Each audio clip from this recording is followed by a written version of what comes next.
Vive con huevos.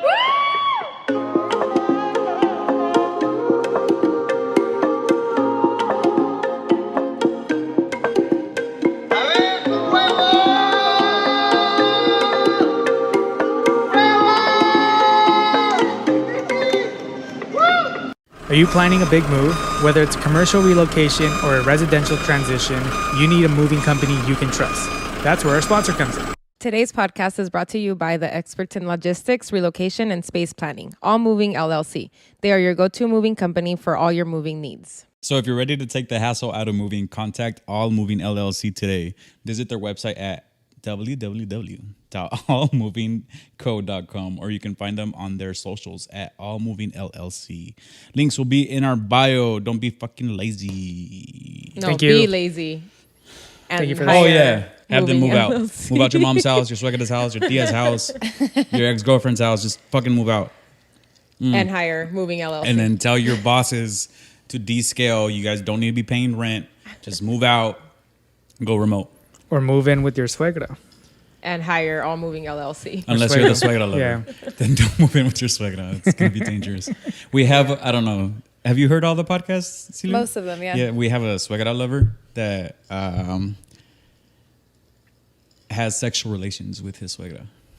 Yeah. Beautiful. Yeah. We love it. Oh, we have two of them. We have the suegra lover and the suegro lover. Yeah. Oh. Yeah. We even got the suegra to chime in one day. I was Yeah. like, all right, yeah. Let's It's go. wild. Yeah. It's wild in comadreando, guys. It is. Yeah, we have heathens. It's a beautiful place. We're all living in sin. Ready?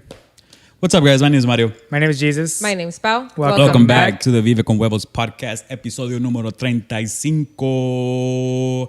And today we have a very special guest. Yes, we do. Today we have Pau's favorite instructor on the podcast, on the potty. We have, am I going to mess it up?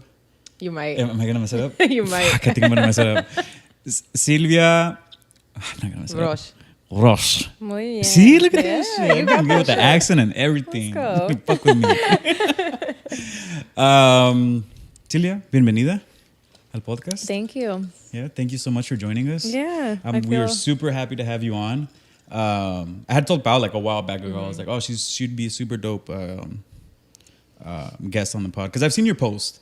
And I really feel like everything that you post kind of relates to who we are as far as when we have guests on, and you don't shy away from like speaking out on social media, which I feel like a lot of people walk on eggshells. And I've said that plenty of times on here, that influencers, not influencers, whatever. I think you're an influencer. Thanks. Cool. To me, you're an influencer. We do walk on eggshells a lot because we don't want to, poke the bear, I guess you could say. But you're very, very, I don't want to say out there because it's not the word, but it's She's just raw. that you're raw and authentic, and I can appreciate that. Thank you. I take that as a compliment. Yeah. Thank you. Yeah. And it takes a lot of huevos to do something like that, because cancel culture is real, and you're in the public eye. And not only are you in the public eye, you also have a following of people who want to go work out with you. So if you rub people the wrong way, Yeah. I know where you work. type of deal. Yeah. So thank you so much for joining us. It's your first pod. You don't look Thank nervous you for at all. having me. Yeah, of I'm course. sweating. I'll turn down the AC. It's the tequila. The tequila's hitting, huh? Yeah. It's okay. I'm sweating too, because your boy's on day number 3 of boxing, Mario kept boxing, guys, from Yeah. the last episode. and I didn't get hurt. Well, kind of yesterday. Kind of hurt my shoulder.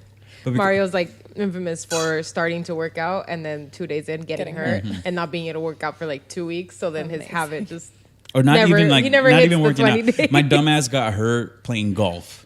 Like, how do you do that? he pulled a whole ass muscle. Yeah. Yeah. I'll show if you you're not pictures, used yeah. to the mobility movements of certain things, though, you can.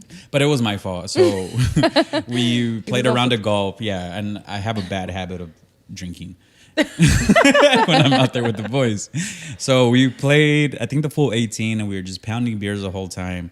By the time we finished the course, I was on a good one. And then we decided to go to the golfing range. So the golfing range is where I was just done. I shouldn't have gone to the driving range, but I just kept hitting the cement instead of hitting the ball. I kept on slicing the cement, not the ball. So I just ended up, my entire arm was just bruised. He had such a bad bruise. Yeah. Oh my God. It started Yeah. off as this like little tiny bruise, and then all of a sudden it just like spread like a spider web. Like it was crazy. It was wild. Yeah. I told everybody that Paulina beat me. Nice. Yeah. I had to throw him down the stairs. No me hizo caso. No limpió la cocina. I didn't do the laundry. Didn't pick up my socks. That's more believable than actually getting hurt in golf. I should have stuck with that story. It was like she saw my socks on the floor, and that's where it Or you went. could have said something here, crazy that Malia. you were off-roading with the golf cart or something. Well, you had at one point like come up with a really crazy story. And Yeah. I was like, bro, nadie te va a creer. She doesn't let me lie. I hate that. Let me It's just. because I don't remember the story, but I remember it involved me, and I was like, Like I don't want to be involved in your injuries. Oh, I think I said that I like saved you or something. I don't remember. Yeah, I don't remember. It would have been cool. It was a heroic story. Yeah. Yeah, but she didn't let me be heroic. She's like, leave me out of that shit. yeah, you dumbass.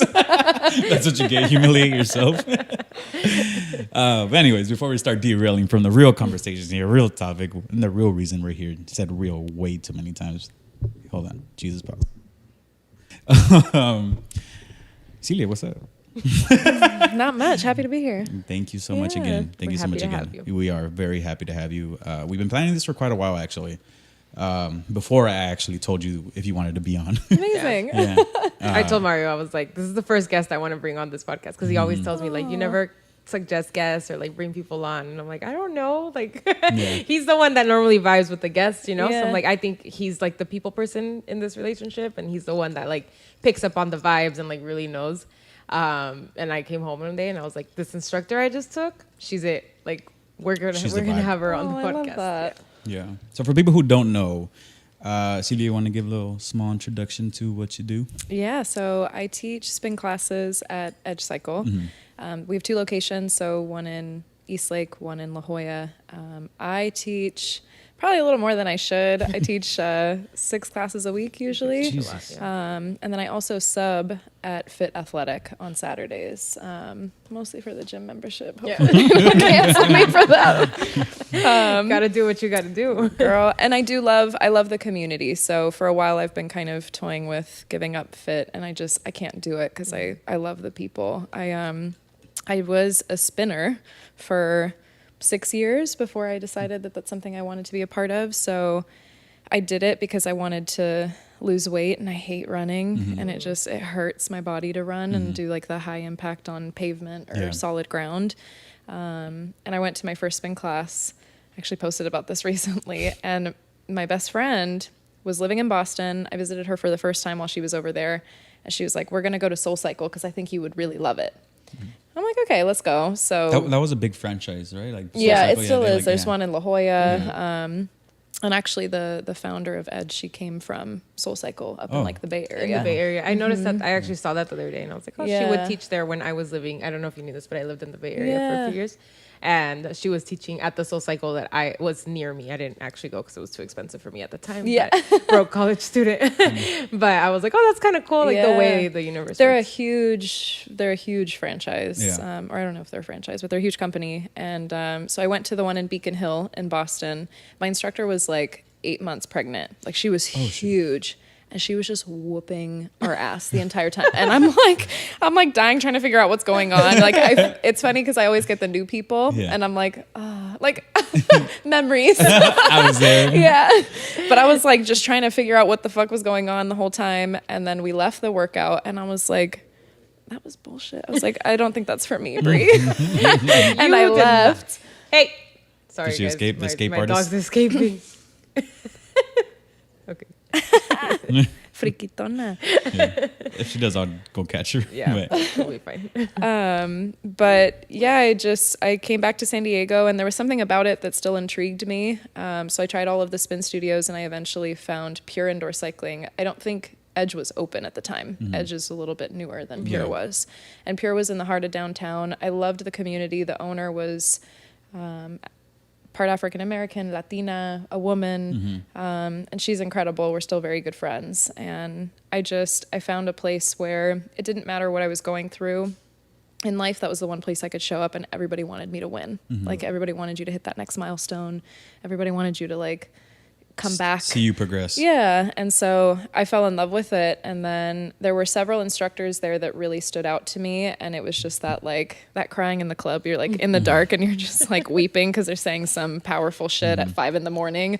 and you just leave a new person every time. And there were a few of them that really helped me through my divorce, which is when I got into spin. So when I moved back from Hawaii, I was getting divorced. I was trying to lose a ton of weight. And from my divorce to then getting engaged a second time, breaking off my engagement, and then becoming a spin instructor, it was like the one thing through my 20s that held my hand and was my one constant, where it was a good thing, no matter what else was going on in my life. And I just got to a point 6 years in where I was like, I want to be a part of that for other people. I think I've hit a benchmark where it's not that I can't get anything else out of it. I still have my moments where I go to classes as an instructor now, and I'll always be a writer first and foremost, but I'll always go to classes and cry or really feel something, and you get that feeling where you're just like, I need to do more. I need to give back to the space that gave me so much. So I went through training in 2020. The pandemic hit, and it was kind of like a shut everything down, shut down my dreams. And I was like, no. Yeah. So I ended up taking a course in Tijuana because that's one of the few places that was still kind of open. And did my training there, auditioned for Pure one time, but she was looking for kind of like already seasoned instructors. She was like, but when we audition again, you should come back. And so I auditioned the second time, got it, and then Pure ended up closing. And that's how I found Edge. And I feel like Edge was the only place that was going to mimic that same community that I found, where it's not this like, we're just doing it because it looks cool. It's not this elitist, like, it's just the pretty selfie in the mirror afterward or the beautiful bathroom. It's like, it's real people that have real stories and they just want to move with you. Yeah. And so I felt like that was kind of the only logical place to go after Pure closed. And I'm really, really lucky because it's been great. Yeah. Yeah. No, that's great. I mean, and I've been following your story for a very short time. And kind of tying in what you just said, you know, you want the community to kind of grow with you, and there's people who have real life stories. And I've said this various times on this podcast, and I know my day ones get super tired of me saying it, but you know, on these type of platforms that we're on, and especially on social media, we post so much of the good and not so much of the negative. And we're constantly comparing ourselves to people who we follow, especially you or us, that we've built such a big community or a community around us. A lot of people compare their lives to us and they're like, oh, she has it all, or might think she has it all, or she posts all these beautiful selfies, or she's out with these people, or she's out at this dinner and some fancy dinner or whatever it is. But you actually post a lot of your raw moments where you're down in the dumps and you're not shy about it, which is actually one of the reasons, or maybe the main reason I told Val, I was like, I'm super down to have her on, because I mean, at the end of the day, I really try to wrap this platform, especially when we bring guests on, to let people know, like, the people who are behind these big platforms, we're human too. You know, don't forget that, you know, we do go through our ups and downs, and we have to we make our own milestones, but in order to get to those milestones, it's like, it's hard to get there. Yeah. And a lot of people tend to forget that, or don't see like the behind the scenes or what it took to get there. They just think we just magically got it. Or I say that to people in the dark room all the time. That's like one of my things where I'm like, they're like, shut the fuck. But the most important work we do is happening when nobody's looking. Yeah. And you know, a lot of people just don't put it out there because you need to look and act and be a certain way for people to, para que te traguen, no? So they can like take you. And I just don't believe in that. I've lived a life that, I know there's definitely people that have lived harder things than me, but I've lived hard things, and I'm proud of overcoming them. And I know that there's a lot of people that need to hear that they're just not alone. And if you have that kind of platform and you can make people feel like there's a space for them to speak or to confess things. I've had people confess things to me that they don't tell their family, and it's such a delicate place to be, but I really feel like, I don't know what my purpose is in life, but I feel like that's one of them. I feel like it's my gift to communicate and to speak and to say the things that are uncomfortable, because every time I do it, there's like dozens of people that come out of the woodwork and they're just like, oh my God, I had this happen, and I haven't even told my family, I haven't told my boyfriend, and it's just, that seems like such a lonely and horrible place to be. And if there's a way that I can even just change that for one person, to me, that's worth it.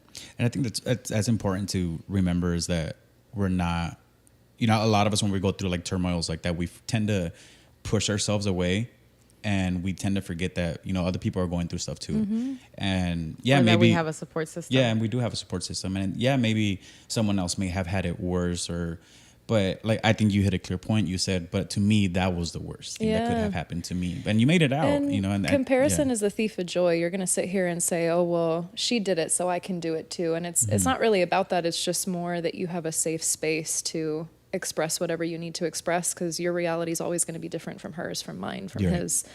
And that's just life. So there's just no point in making it seem a little prettier. I'm very vain, so the picture I put up is like, bien acá, and I'm like, I cried all day today. I love that post today. I was like, dude, this is relatable. But I mean, it's okay to be that way, because at the end of the day, it's what makes you you. It's what makes you unique, and it's.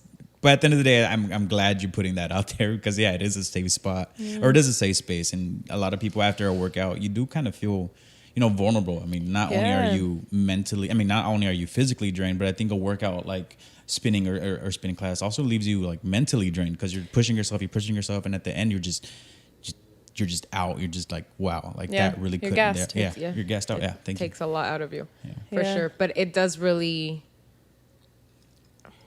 Like, I don't know how to put it, but you mentioned it earlier, like how you were like crying in the back on the bike, and like it had never happened to me until I started taking classes at Edge, where it really does get to a point where like it is emotional, and it is a type of like therapy. And like there's a lot of people out there that say like, don't say working out is therapy, because like you need to go to therapy. And I get that. Like, I'm a total advocate for going to therapy, but it is a form of therapy, and like it opens your heart and your mind to things that are, like you wouldn't think of on your own, or like just need to hear it sometimes from someone. And it doesn't necessarily have to be in a spin class or any, it could just be, you just need to hear it from someone. So it's a conversation with a stranger, or a conversation with your friend or your boyfriend, or. Well, and I resent people that don't think that working out is therapy. I know tons of people where they're neglecting therapy, and they should definitely go. But as long as you're doing some of the other work, and at least doing a little bit of something to work on yourself, to me, that still counts, because it's not easy. But part of the reason that I fell in love with it so much is because I'm a nerd. So I read this book called The Joy of Movement.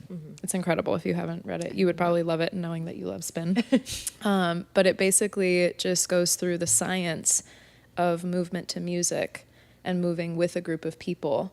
And just down to, if you were to put somebody to do a plank, they're going to perform about 20% better doing it next to somebody else.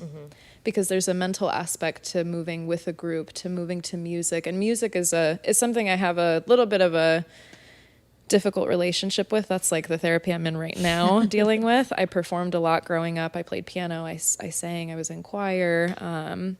And I know that music is also a very, very powerful tool. So when you add group fitness to movement with music, which is spin, or like Zumba, there's something psychologically very, very powerful about that kind of setting for people. And if you're ready to put yourself out there and be exhausted and be uncomfortable, it's actually a very, very valid form of therapy, especially for people that maybe aren't ready to do certain type of work that they should or shouldn't be doing, quote unquote.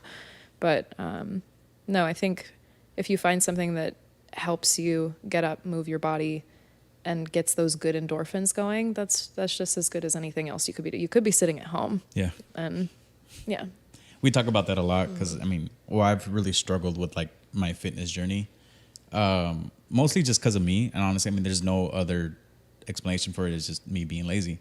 But there's been times where like acceptance is the first step. Or like Val tells me, it's like, hey, we should just get up, and I'm just here, and I'm just exhausted, and I'm just like, I'm tired of talking to people. I'm just mentally drained. And this was when I would still work with my dad, so it's like, I'm tired of talking to customers. I'm physically exhausted because it's a blue collar job. Nothing left. And I'm just here, and it's like the only thing I want to do is just eat dinner and watch Netflix. And she goes, okay, but ¿qué te cuesta levantarte and take a 20-minute walk?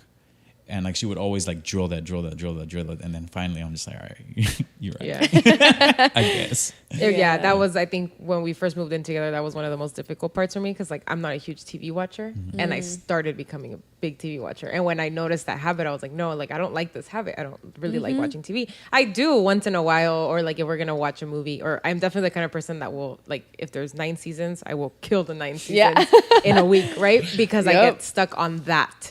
But that's it. And then I move on with my life. And when we first moved in together, I was like, okay, like we just finished eating, let's go walk. And he's like, no, let's just watch Netflix. And I was like, but like we can come back and watch Netflix, but like let's go walk for 20 minutes. And in my head, I'm like, no, because when we get back, you're gonna be tired. I'm gonna have to shower, then we're gonna have to go to bed. So it's like in my head, I'm already living in the future, and I think that's the worst thing I could do for myself. And I'm very conscious about it. Is like I am a very terrified person sometimes. So I'm just constantly just thinking, even with the podcast, like I tell them all the time, I was like, dude, we have to have notes. What do you guys want to talk about? And they're here. I'm like, so do you guys come up with any topics? And I'm like freaking out. And they're like, dude, just fucking chill. Jesus and I are like, so would you rather? Would you rather be a pineapple or an apple? And Mario's like, ah. I'm just like stressing out. But it just goes back to the whole comparison thing, because I listen to so many other podcasts and like I want this to grow, and like people love us regardless. Regardless of the content that we put out, you're gonna have your core followers that love you for you. Yep. But to me, I'm just like, I need to push the boundaries. I need to see what else works. I need clickbait, you know. It's just like I just need to see what else is gonna bring us that more engagement. So I'm just constantly just thinking of the future and just like we should have done this podcast on a cycle. On a bike. Imagine working out while talking. Just talking. I don't know. He's like, so tell us about yourself. I don't think people want to hear me breathing heavy, bro.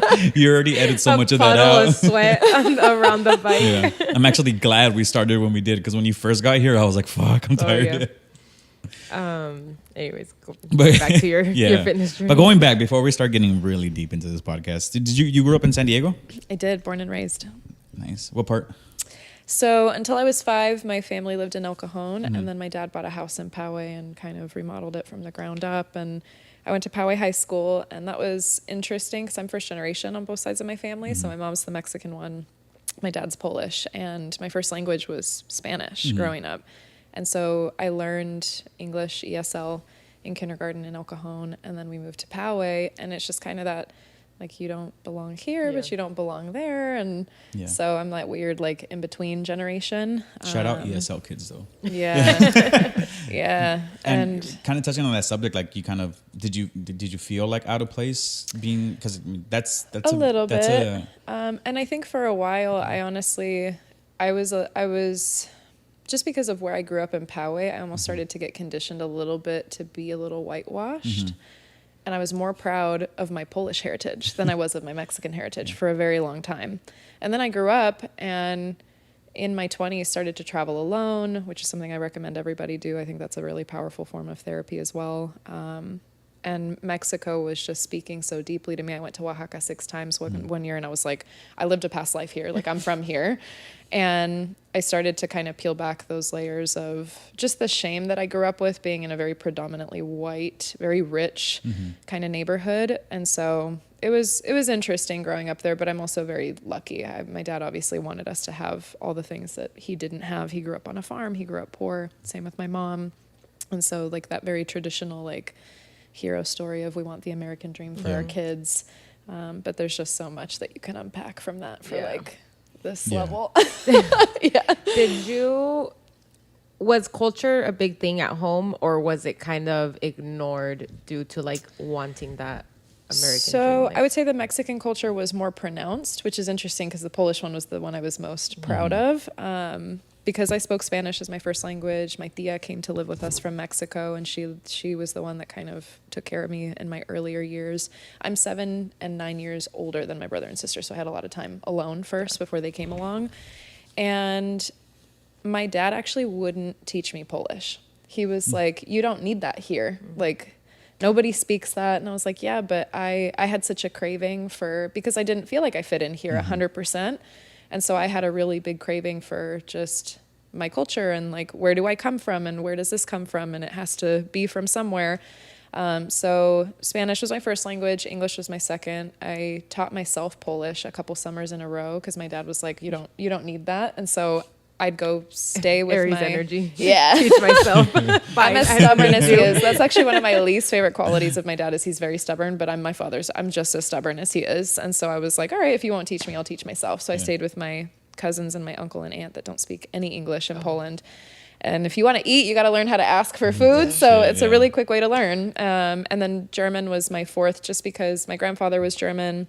Whenever we'd travel, we'd kind of land in Germany first and then cross the border into Poland. And there's something about the German culture that I really love and identify with too. I have a ton of friends over there. I listen to a lot of like German rap and hip hop. I went to a German rap concert in Munich alone in 2018. And it was, I would never do it now. They were all so young. And I was like, I don't belong here. And then I'm also like the only like brown person in the room. So it was very interesting. But yeah, culture I think was not necessarily predominant in my household, but it was always something I really craved and I wanted. And we had the Mexican food at home. My dad made every Christmas. It was a Polish Christmas. It was like the one time a year he was guaranteed to cook Polish food, and it was my favorite. And so I definitely had little snippets of it, but not as much as I would have liked. And I think now going into an age where I'm thinking about a family in the future, that's something that I really need out of my relationship. Like my partner has to want to and be integrated into my culture, because that's something that I can't deny my children, knowing how that feels. I'm assuming your dad spoke Spanish. Actually, I taught him Spanish. Oh, okay. Yeah, and he mainly learned it because he's a mechanical engineer, and he was like, all the Mexican workers here are so cheap. I need to learn how to tell them what to do. Teach me.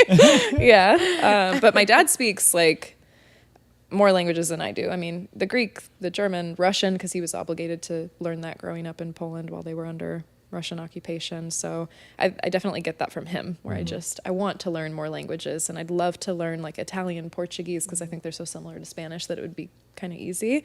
Not easy, but like enough to get me by. But I love it. I have a very deep craving for culture. So if I don't travel after a while, I go like a little crazy. Yeah. I need to see other people, hear other languages, see other things. Yeah. Yeah, I've said that a lot. Like I have would you say something, G? No. I was going to comment, just go to December nights at Balboa with all the countries.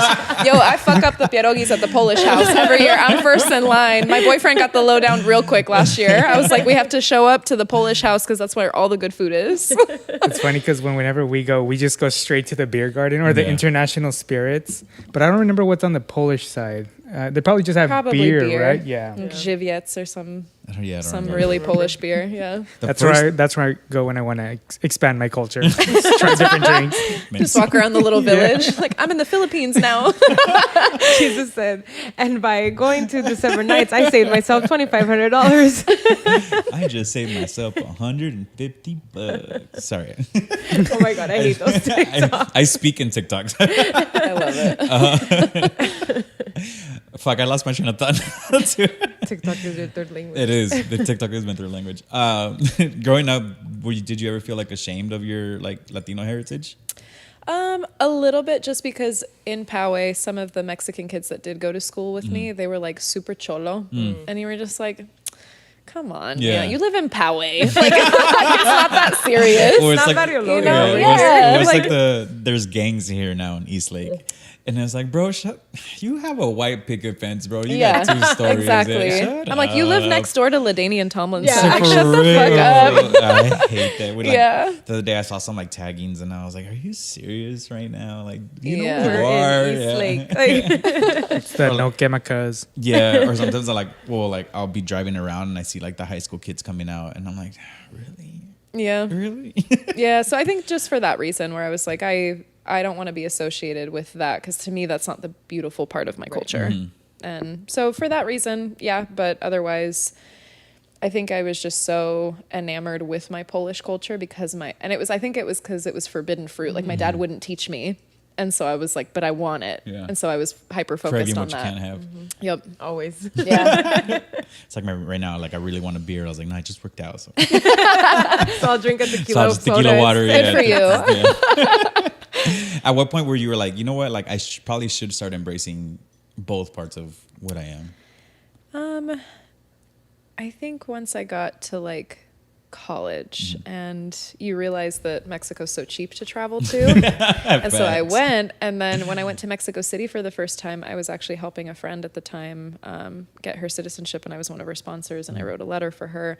And when she was allowed to go back to Mexico to re-enter the country legally, she was like, well, my husband's afraid of flying. So do you want to come with me? I was like, say less. So we went to Mexico City. And I think it just awakened that like, why have I been denying this for so long? And after that, I went everywhere. I went to Guadalajara. My ex-husband's family lived in Puerto Vallarta, and they were from Cuernavaca. So I just kind of popped around to different places. I'd gone to Torreon, where my family lives, but there's not a lot to do there. So you kind of get in, get out, just see abuelita and leave. Fell in love with Oaxaca. So it was probably in my like mid to late 20s that I definitely found that affinity with like, oh, I'm from here, and this feels good. Yeah. Yeah, I kind of felt the same way because my family, I mean, both of my parents are from El Salvador.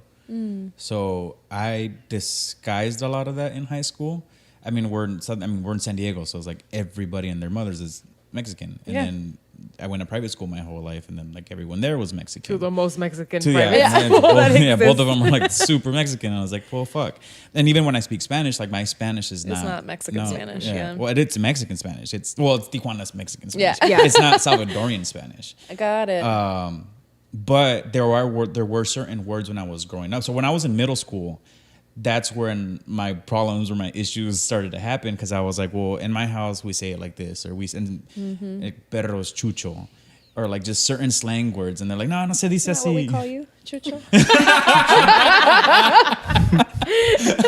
Sorry. Dang, I'm gonna make that a clip. You got roasted. Just got roasted by my guest. I'm sorry. Leaves. It was right there. I had to go for it. I knew I shouldn't have come today. But certain slang terms, like they're like, no se dice así, or so like I slowly started to morph, and my Spanish started to change. And at one point, my Spanish was different at home, and then and at home I was getting in trouble because they're like, no se dice así, Así pinche no se mexicano. dice. Yeah, and I was like, fuck. At one point, I stopped speaking Spanish. Oh wow. And that's how I ended up in. Well, actually, I shouldn't have ended up in ESL, but like I was just so fucking confused by the time I got into high school. I was like, I'm just giving up on language. Who am I? Yeah. And then in high school, it was even worse, because then I started to party in TJ. And in Tijuana, I was like, well, if I wanted to get good with the security, like secures, and I wanted to go party, I was like, pues me los tenía que cotorrear. And I was like, I couldn't be out here like chucho, you know? Yeah. And it wasn't until the same thing, until like in college, when I started really embracing El Salvador. And then on top of that, like El Salvador for a very long time, up until like recently, was a very bad place to go travel. Yeah. I miss it to this day, but it just had like such a bad stigma to it that I didn't want to be associated with it up until now. Yeah. But now I'm just like, call me pupusa. It's like, fuck yeah, that's what I am. I don't know if you ever heard the episode where I didn't know Mario wasn't Mexican when we met. I think so, actually. So like I've told the story before, but like I didn't know he was Mexican, or he wasn't Mexican. And for like the first 2 months that we dated, like I thought he was Mexican. And I was like, oh, sí, he was Mexicano. And then I met his dad, and I was like, oh, you are not Mexican. You like, fucking where fraud. is that? Yeah, I told him. Wish you weren't a liar. It's true. I did not tell you it was Mexican. I know, for real. Like he You did just not say that. I just assumed. assumed. But when his dad started speaking, I was like, wait, that's not a Spanish accent. Like, where are you from? And But I I guess literally was like, you're a fraud, dude. Like 2 But I months guess it's in, like and I have really no hard, idea. because like someone like one of Paulina's like first introductions to me, like was it Melis? Mm-hmm. Yeah. It was his playlist, and it was a banda playlist. So like to me, it was, I don't know. Everything pointed. He was dressed like a fresa. Like he had a banda playlist. Like everything pointed to being like Mexican. So I was like, oh yeah. Like I didn't even ask. And then actually, if I'm really honest, I had no idea that there was such a large Salvadorian population in California up until I met him. I was like, oh, like really, it's not Mexicans, it's Latinos. Like here, and we're Latinos. Not Have you seen LA? Well, San Francisco too has a San Fran huge has population of Salvadorians, and I found that out through like people I would meet, and I would always assume like, oh, son Mexicanos, and they're like, oh no, soy del Salvador, and I'm like, oh wow, I really have to stop assuming that everybody's Mexican, because it was a thing for a while in my life that it was just like, oh no, you speak Spanish, you're Mexican, but not. It's funny, actually, you just like triggered a memory. When I would work with my dad, at one point, and when I would like work alone, because my dad's like, no, way, eres salvadoreño. But like when I would start working alone, and people would like, oh, you speak Spanish? Like, what part of Mexico are you from? And like at one point, I just got fucking tired of saying I'm Salvadorian, not Mexican. That I just started making shit up. One day you were from Oaxaca, the next day you were from Mexico. Who do I want to be today? And like sometimes I'd like make up fool stories that I'm just gonna fuck with this person today. I was like, oh yeah, I just got back from Guadalajara. I've been living there my entire life. And like, how's your English so good? I was like, oh, I integrated English over there. When is dual language school? That's how I learned. Amazing. Yeah. That's funny. Should we take a break? Oh, sure. Yeah, I gotta pee real quick. Sorry. Okay. Not expecting that. Jesus, Pause.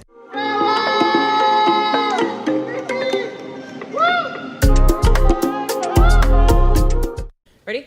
Sí. ¿Cómo se dice scissors? Mario. Tijera. Please speak into the mic. ¿Cómo se dice password? Mario. Contraseña. Damn. ¿Cómo se dice stretch? Sylvia, estirar. Yes, let's go. I knew she would know that one. ¿Cómo se dice barrier? Sylvia, barrera. Yes. Nice. Let's go. Come on, Jesus. We know we don't. I don't know. ¿Cómo se dice athlete? Mario. Atleta. Yes. Damn, I thought I had gotten you guys. ¿Cómo se dice skirt? Sylvia, falda. Jesus, you really don't know how to say skirt? We play every week, GB. It takes time for me to process it in my brain. Si estuviera aquí la Pamela. ¿Cómo se dice bark? Mario. Ladrar. Okay. Two more, guys. Bum, bum, pa, pa, pa, pa, bum, ¿Cómo se bum. dice fog? Poco. I don't know. Or with the chow. Even if that was right, you didn't say your name. Sylvia, nublada. So that's how I say it, but that's not how it's on the card, so no. Niebla. Mario. Niebla, yeah. I say nublado too. Yeah. But I guess that's like, it is That's foggy, like a conjugation of you that. know? Give me that card. ¿Cómo se dice apron? Oof. We're going to do two more. I know this one's tricky. I feel Because like I want to say the word that's in my head, but I know it's not Yeah. that one. Apron. Shit. I'm sorry. Am I allowed to swear? No, I yeah, swear yeah. a lot. Okay, cool. I'm a cool mom. You guys want a hint? Mantel. No. It starts with a D. Delantal. Yeah. Fuck yeah. Damn. ¿Cómo se dice throat? Sylvia, garganta. Yes. Nice. Okay, last one. ¿Cómo se dice mailbox? Jesus Puzon. What? Shit. Got one. All right. Getting it. Busan. Busan. Are you looking for your next game night? Yo Sabo the game started off as a way to remember some tricky Spanish words, but quickly evolved into a way to reconnect with your childhood and share some fun memories. If you're looking to prove you're a Yo Sabo wanting to improve your Spanish or just have a fun game night, Yo Sabo the game embraces it all. Make sure to support this Latina-owned small business today and get your copy. You can find them at yosabothegame.com or on social media at yosabo_thegame. Thank you, Sabo. Thank you, Yo Sabo. Thank you. Get their expansion packs. No, like the cards. Ah, sí. Yo, what? Was it Sana Colita de Rana and... Noches Embrujadas. Goes to Arizona twice and forgets how to speak Spanish. Can I have your card, Jesus?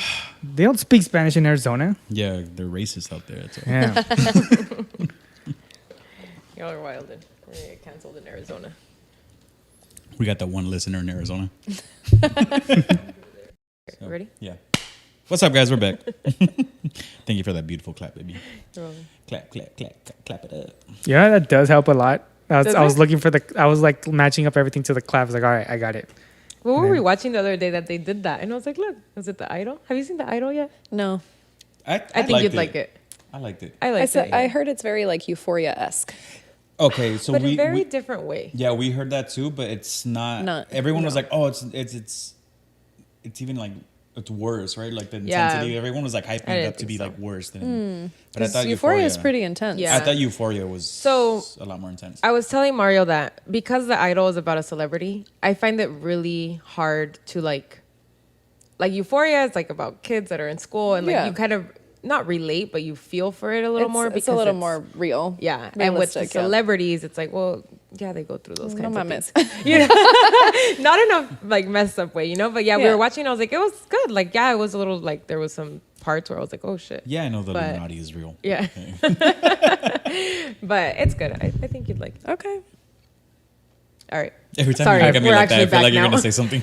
I don't know what you guys are talking about. The I thought- weekend the show Idol, on yeah. HBO Oh Max. yeah, I know which one. It's really We good. can watch it together. Yeah, there you go. Chucho. I heard something Chewy. about Chucho. Yeah. I heard something about that they didn't like the weekend scene or something, sex scene or something like that, He's or it got criticism. Sex scene. there's a lot of sex Yeah. in it. Yeah. Nice. I just don't think he's an actor.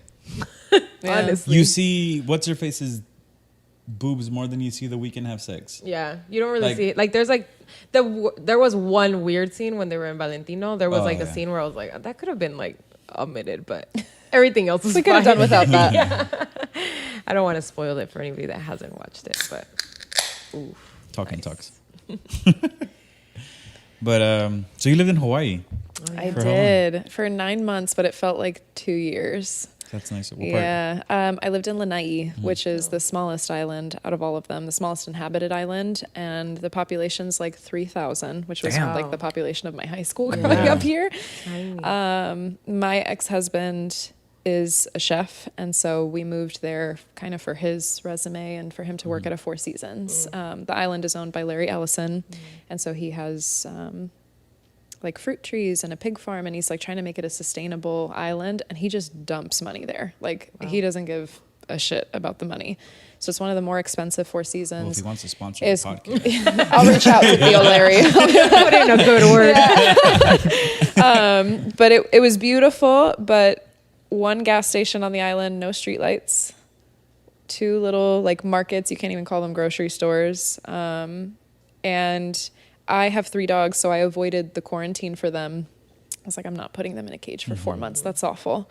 Plus, the quarantine was on Honolulu, so if you aren't living there, you can never go see them. Oh, wow. And I've just heard horror stories about dogs going crazy after going through a Yeah. quarantine. So I was like, nope, how do I avoid that? So I stayed behind for 4 months to apply for a direct release through the agricultural department. And I thought getting there was actually going to be the hardest part, but my husband went ahead of me because he had to go work there. They offered us a really incredible opportunity with a 2-bedroom house with like our own little yard for the dogs. They paid a lot of our costs to move out there. And just everything that my ex-husband was doing up until then for his career, it just seemed like the next move because he wanted to travel and cook. And he's been since then in Dubai, Spain, like he's traveled everywhere and cooked. And we went there, and before we went there, we had been together for like 5 years, and I had a really difficult situation with my parents. My parents sued me when I was 19, and I have a really difficult relationship with them ever since then, kind of my whole life. But that was a really pivotal point for me because I was living with his cousin. That's how I met him, because I wasn't going home for holidays. And our relationship was like the first peaceful, loving. I love my ex-husband. He's a wonderful person. And so we were together for 5 years from, 19 till I was 24. And this just seemed like the next move for his career. And in the meantime, I had kind of neglected myself up until that point, and it was all just you about were so young. yeah, and it was just, we never argued. We had a really pleasant, really lovely friendship relationship. That's actually what my only regret in life is not staying friends with my ex-husband. We've talked since then, and he's lovely. And so we went to Hawaii on this incredible opportunity, and before we left, it just seemed like, well, we've been together for 5 years. We're going to be in this place all alone and hopefully traveling past that. So let's get married. And so we did. And I had a friend at the time that asked me every day until we got married, like, are you sure? You're young. You don't know. Yeah. And so we did it anyway, porque soy necia. And I'm like, you don't know. Like, Yes, it's I'm sure. fine. Yeah. Why are you And questioning me? we went, and he had been there for 4 months before I got there. And by the time I got there, he was kind of establishing his roots there. And I got there, and everybody kind of just knew who I was because it was so small of a place. Or at least they thought I knew who I was. So then you get there, and it's the culture shock of... Yeah. Like, Hawaii's part of the U.S., but it's not really. Like, they make their own rules. It's crazy. Yeah. And so you get to that island in particular, and it's so small, and some of the people have never left that island. And so everybody thought they had me figured out. I was taking the good jobs coming from the mainland. So was my ex-husband. So for some people, we were not super liked or loved. And for other people, we were kind of just, like, interesting to them because we're the first new thing that's been around in a while. Wow, that's tough. It was hard. And I don't think we would have ever survived in our marriage anyway. I think we would have always ultimately grown to be different people. But the straw that broke the camel's back was I realized how unhappy I was in that relationship and how much of myself I had given up till that time. And I ended up cheating on him. And I became like the scarlet letter of the island. Like, I was the island whore. Jesus. People came up to me in the grocery store and they were like, my aunt worked with Gabe, and now that you cheated on him and he left the island, we all hate you. And so it was crazy. Those 9 months felt like an eternity. It just, from the divorce, and I turned 25 on the island. So just that quarter life crisis of like, what the fuck's going on? And I ended up staying after he left the island, which I didn't even go there for me. So that was a very crazy experience, just being that young and having gone through all of that. And I decided to stay because being stubborn, I was like, I'm not going to leave till you all like me. And so I did. I stayed, and I stayed from May till September. And part of it was I needed money to leave the island because I was probably no longer being paid for by the Four Seasons. And I have the 3 dogs, and that's a whole cost to get them home. And it was a really, really lovely place to fall apart and like get my shit back together. But I think the hardest part was after coming home, I was so like refreshed, spending these 9 months that were so life-changing. And it's such a solitary place that you come back to San Diego that's so much bigger. And my divorce and my separation was suddenly news to people. And I was like, I've healed. I left that back there. And so it was really weird coming home from that. But I can't think of a better place to kind of get your shit together again. Yeah, for real. Yeah. So I'm very lucky, and that's the only place I've ever lived outside of San Diego. Do you feel like when you came back to San Diego, it set you back? Not necessarily. I actually started a blog at the time. There was a really big narrative, and I'm not shy about telling people I cheated. My ex-husband and I have talked about it since then, and he's very much like, no, there were 2 people, and I definitely neglected your needs too. And that's part of why I love him so much. I think we just chalked it up to we were kids and we were just young, and that's just what happens. And so I was really lucky. Our divorce was very amicable. So coming home, there was definitely just tension, especially within the industry. I straight up went to bars here in San Diego and people wouldn't serve me. Wow. Because my husband was Yeah, the known industry is a it's different tight. breed. It's a whole different breed. And so I think more than anything, it was that. It was just coming home and having that slap of like reality that I had healed already and I was ready to move on, and everybody here wasn't ready. They were just ready to talk about it. Yeah. And so I ended up I opened up a blog, and the first post I wrote about was my divorce, and just not trying to hide any of I fucked up. I think ultimately it wouldn't have worked out either way, but I was definitely the straw that broke the camel's back. And I think that nobody needs to know the details because nobody was there. Nobody was there behind the scenes seeing everything we went through. It was hard for him too. Like he went to such a small place to try to work on his career, and then everything fell apart with his wife cheating on him, and he ends up leaving defeated. Like it was just a lot for both of us. And so I definitely took it with a grain of salt, but I took it as a point to like, no, you know what? I'm going to tell my story because then nobody can talk shit about me because I did it first. Yeah. And so that was a really transformative moment where I started spinning and I started like working on myself again. And I didn't date again for a couple years. I lived alone. I was very strict on like that this is my home and nobody comes over here. And so I honestly thrived, but I had a lot of judgment from people where they're like, how could you just come back and flourish into this happy lifestyle when you were such how dare you be happy? Yeah. And so I think more than that, that was the trigger where I was just like, this didn't come easy. Like, I was alone. I was getting yelled at the grocery store by who the fuck knows who. Like, I've never seen this woman in my life. Like, and so it's that shit people don't know, the shit that happens in the dark, the things that people don't see, that I was like, you know what? No, people are going to hear about this. The same way I was like, I'm not leaving till everybody likes me. Then I came back and I was like, no, everybody's going to hear me. And I didn't have to tell my side of the story. It was more so just like, people get divorced all the time. Like, that's not and I don't love that that's part of my history, but it's a part of what made me who I am. And it made me much smarter when I got engaged a second time around. And I was immediately able to be like, I'm not looking for divorce number 2. So we're going to end this here. And I honestly came back and thrived, but there was a lot of pushback from people where they were just like, how could you? Which was really weird. Yeah. Yeah. Well, people want to feel like part of your story too. I feel like, yeah. And they just want to they just want to say something, you know, like they want you to hear them too. At the end of the day, it's like, I've always said, fuck what people think or say. It's like, you just got to do you, and you know your story, and you know the reasons behind things. And like, I get it. Like, it's obviously it was something really big in your life, you know, but like, you know your story, and I mean, what happened, and you moved on and you flourished and you thrived, and people don't like to see people flourishing and thriving and doing well. They want to see them down. And it's funny because that's actually one of the first things people reached out to me on social media about. And there was this girl that I went to a wedding to in Rhode Island with, and she was seated at my table. And evidently the date she was with at that table, she was in a not very healthy relationship with. And when she read my blog, she reached out to me and she was like, I left him, I moved. Like, it was so empowering to her. And that's when I kind of started just, no, people need to hear people talk about things that are very real, that happen all the time. And just because you want to have your own opinion or you want to have your own narrative about something doesn't mean that that's what actually happened, or that people should be shy about the hard things that they go through and not want to be vulnerable, because that's the shit that makes them not want to do that. Yeah. And so it seemed like the first point of like me paving the path for, no, I'm not going to let people feel like this alone. Like, that's not happening. Well, I think, I was just going to say, it's what a contrast, because like you said earlier that a lot of people are approaching you, that you're easy to, for them to express themselves or say anything.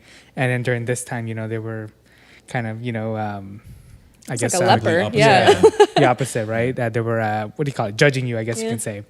But at that same time, what you did also, and expressing that, opened up the doors for these other people to come in and talk to you about these stuff, you know? Yeah. Yeah, and it's really hard to talk about like depression and it's hard to be vulnerable. Yeah, life situations just in general. I mean, it doesn't have to be depression. You went through divorce, but like you said, like how many people don't go through that on a daily basis? Or cheating is just so, I think, it's just so easy now for not easy. I mean, I don't know if that's the right word, but it's just so. Unfortunately, it's very commonplace. Very common. That's it's very common. So it's like now it's just kind of like secondhand nature. Not that secondhand nature should be cheating, but it's just like, oh, they cheated, whatever. Yeah. And everybody goes through it. And I think a lot of people are just embarrassed to admit it. I think there's also a level of you holding yourself accountable for something where I was like, I'm not proud of how this ended. I really wish that, you know, he and I could have stayed friends. And like I shared recently with Kelly, my boyfriend, that's one of my biggest regrets. I feel like I would love to be like married to Kelly in the future and go into my ex-husband's restaurant. To me, that's a mark of the type of woman that I am and the type of man that he is and the relationship that we cultivated. And maybe it'll happen in the future, but I feel like it was also a big accountability thing. It wasn't so much just, I don't want to leave people in the dark feeling like they're the only ones going through this and they can't talk about it. But it was also just, I am not proud of the person that I was on that island. I was at my shittiest health. I was obviously very self-centered and depressed and alone. And I want to grow from that. So if I'm not held accountable for the points that I hit rock bottom, like where do you pinpoint how you rose from there? Mm-hmm. And I think people are scared of that. I think people are really afraid of the vulnerability because that means that you then pinpointed something you have to change. Yeah. And that's the hardest part. And so it was more about that for myself, but it was also like, you can do it too. Come with me. and I applaud you for like wanting to change, because that's very difficult. Mm-hmm. A lot of people can pinpoint what's wrong with them, or you know, they're very quick to be like, oh, it's my daddy issues, or it's my mommy issues, or you know, I went through this and this is why I am this way. Yeah. there comes a point where you just got to be like, all right, maybe this did happen to me, but what am I going to do in order to fix myself? And that's a very difficult thing to come to. Yeah. And especially, I mean, you were alone, and like, I mean, being alone is a very lonely road. Yeah. How did you come out of that? Like, I mean, you were alone in Hawaii, then you came over here, you felt like you're being judged. I have always had, because my relationship with my parents has been really tumultuous, I've always been really lucky with my chosen family. So my best friend, the one that I went to Soul Cycle with the first time, she's been my friend since we were like 12. And I've been very, very lucky to have a strong support system that I chose. And as I've grown and evolved, they've kind of evolved with me. So even when I didn't have anybody on the island, Brianna, my best friend, and her husband came to Hawaii, helped me put all the crates back together for the dogs. Like, it wasn't my family on the island helping me move, it was them. And so I do have to say I've been very lucky in just the people that I've been surrounded with, and they've been such important people for me to help, like, crawl out of situations.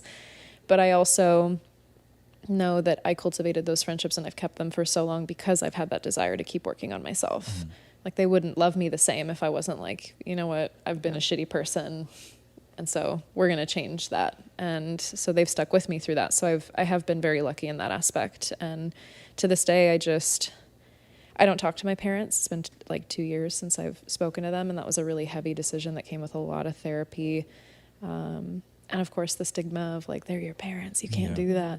But once you decide that the people closest to you, the people that gave birth to you, are like not an exception to treating you a certain way or for you feeling a certain way, it gets so much easier. So I've been incredibly blessed in just weeding out. That's the one thing I don't have a problem is saying no to people.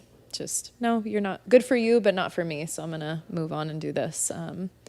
And offering my energy to people that I know are going to reciprocate is just a non-negotiable for me at this point. So that's been probably the only thing that got me by, honestly. That's extremely admirable because, like you said, it's the stigma behind, like, but it's your parents. Like, they're the people that there should be an exception, you know? But I agree with you. Like, it doesn't matter who it is. Parents, cousin, grandparents, whoever it is, like, it doesn't matter. Like, your energy is not good for me. Your presence, like, does things to me. Like, why am I gonna, like, be around you, you know, or like let that energy into my life? I also, like, I don't really speak to my dad either, and one of my decisions was because of that. Like, every time there's something going on, it's not good. It causes a lot of anxiety. Like, it's just not a good time in my life. So it's like, worth more work than it's like worth. But a lot of people don't understand, like, why don't you know, or like, go to therapy, get help, like, just do it. And it's like, okay, but like, you know. And I went for years, and I tried everything from, okay, I'm only going to see them for holidays. Okay, I'm going to talk to them every day and see if that helps. And it just, I morphed around every possible scenario of having a relationship with these people. And at the end of the day, it was just still sucking every ounce of my being, because in my reality and in the way that I live my life, I couldn't get together and say or do the things that they were wanting to do. And it made me feel like I was constantly just worthless. And the people that are supposed to love me the most and uplift me the most were the people making me feel the shittiest. And I don't think that they meant it that way. I think there's a lot to be said for putting that space there, because you're able to love somebody from afar better that way. I can look at my dad and say that I'm very proud to be his daughter, to be Polish, of everything that he's been through. He hasn't had an easy life, and he tried to give me everything, but it was all on his terms. It was very rough, and I'm a very soft person. So like, I cry, and so when my mom would tell me, no llores, you're just wanting attention. Like, my parents just don't know me very well, and I don't think that that's their fault. I think that they did the best that they could, and I've had a very, very privileged life. But you get older and you're like, I wouldn't accept this from a friend. And so I can't accept this from them. It's really preventing a lot of my growth, and just, it's just that anxiety of like, what's it going to be this time? Or am I going to make it out alive this time? Or like, I'd have to like offer board games every time I came over, and I'm like, can we do this instead of talk? Like, it's just like that constant stress of like, how do I make this peaceful? And when you're the one working twice as hard and getting no return, it just gets old. I don't care who it is. It's just, it's a lot. You have to protect yourself because nobody else will. Yeah, and like Abao said, that is very admirable because I mean, at least coming from a Latino household, that is very hard to like taper away from your patriarchs. You know, it's just, like to me, like I'm guilty of it. Like I 100% am guilty of like, pues así es mi papá. Like, you know, and then to this day, and they'll say it too. They'll be like, well, that's just ¿Qué vas a how I hacer? am. So así me tragas or not at all. And you're just like, no, thank you. And then, you know, I think the older they get, the worse it gets sometimes because they get very stuck in their ways. And, you know, a lot of like, I love my dad and I love my mom, and everybody who's been listening to the pod since day one knows that me and my dad had our downfall, and we've kind of worked through it, but not really. I mean, now we're good. We've worked together for years, but there was always that issue at the end of the day when we did work together that it was Olivia's fucking dying over there. That it kind of became toxic because it was like, you know, he didn't really, you know, give me what I wanted or what I needed in our relationship, and I just had to accept it and just porque él es así, you know, and the same thing, you know, in their household, él es así. Or things like that. Not to put him when he hears this, he's gonna be like, "What the fuck?" But it just comes with that type of household, and it's really hard to like want to taper yourself away from the family. Yeah. And just like Pat was saying, it's like you shouldn't allow yourself to be around so much negative energy. Yeah. Because it really does drain you. At the end of the day, like there were sometimes I would come home and like yo me tragaba todo. My dad was in a shitty mood, like I couldn't do anything. Or like there would be times where we're in the van and we're on our way to work, and I was like, hey, my dad's in a fucking mood. I can't put it on my phone right now. Yeah, it's a walking on eggshells thing, and it's just my dad and I bonded over flying gliders, and that was like one of the things my dad loved that I did. That and being a musician. So my dad has told me many times I'm his favorite kid, and so there's a lot of pressure that comes with that. Where I knew he was not going to be in a good mood unless we went to the glider port. So I'd wait until Sundays when I knew we were going to go flying, and I was like, can I go to the prom? Like, you know? Yeah. Well, you learn those things. The same thing too. Like with my dad, I'm like, we'll go to Sprouts and be like, I should buy him a papaya because next week I'm gonna need something from him. So I just kind of like I already planned it out. Like speaking about like being in the future he does not do that.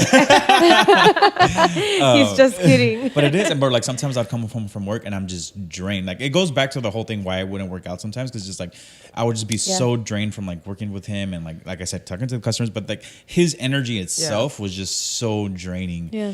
And like andaba de amargado, and we were on our way back from work, and I was like, I'm just sitting there like just like feeding. Like I'm really big on energies, and I feed off of people, and like Pao knows this, and it was like as soon as one person's in a shitty mood, I'm in a shitty fucking mood. Or if someone's like hyped up, I'm over here like, hey. And with him, I was always like, I'd always come home from work, and he was just tired. And same thing, he was estaba hostigado de estar hablando con los clientes and shit like that. So I understand it, but at the same time, I felt like I was also like in a shitty place when I would come home and like she was like, "What's wrong?" And I was like, "Nothing." Yeah. Like, don't fucking You're talk to me. You're not allowed to be happy. Yeah. That's how I felt. It's like my happiness was, if he was happy, I was happy, and if he was in a shitty mood, I was in a shitty mood. So like my day just revolved around how that's he was just a feeling lot all of the time. power to give somebody else, and that's I think what it comes down to is just. Especially if you're deeply empathetic, which I am, or you're big on energy exchanges, you're just like it's just.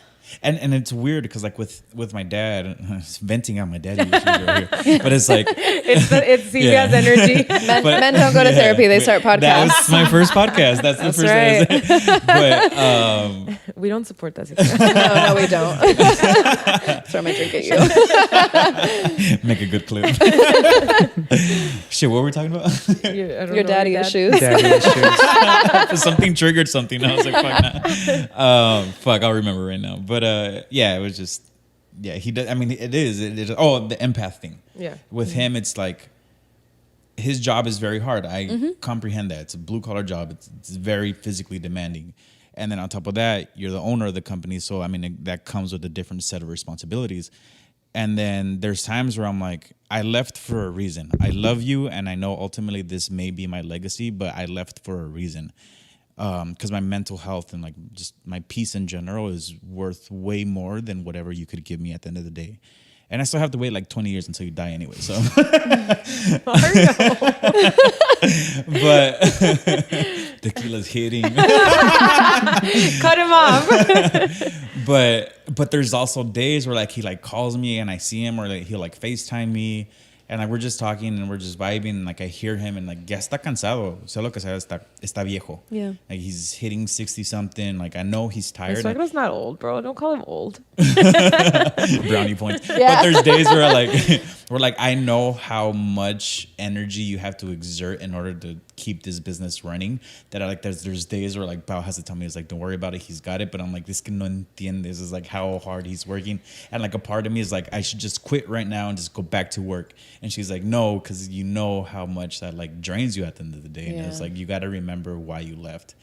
There's just so much behind it too. Like I always tell him, like his dad's not ever gonna stop working. Like this man is gonna work until the day that he dies. And like I saw it with my grandpa, and like that's just how they are, you know. And like it's a generation thing, however you want to put it. Like the man loves to work, and esté cansado como tan cansado como esté, like siempre va a trabajar.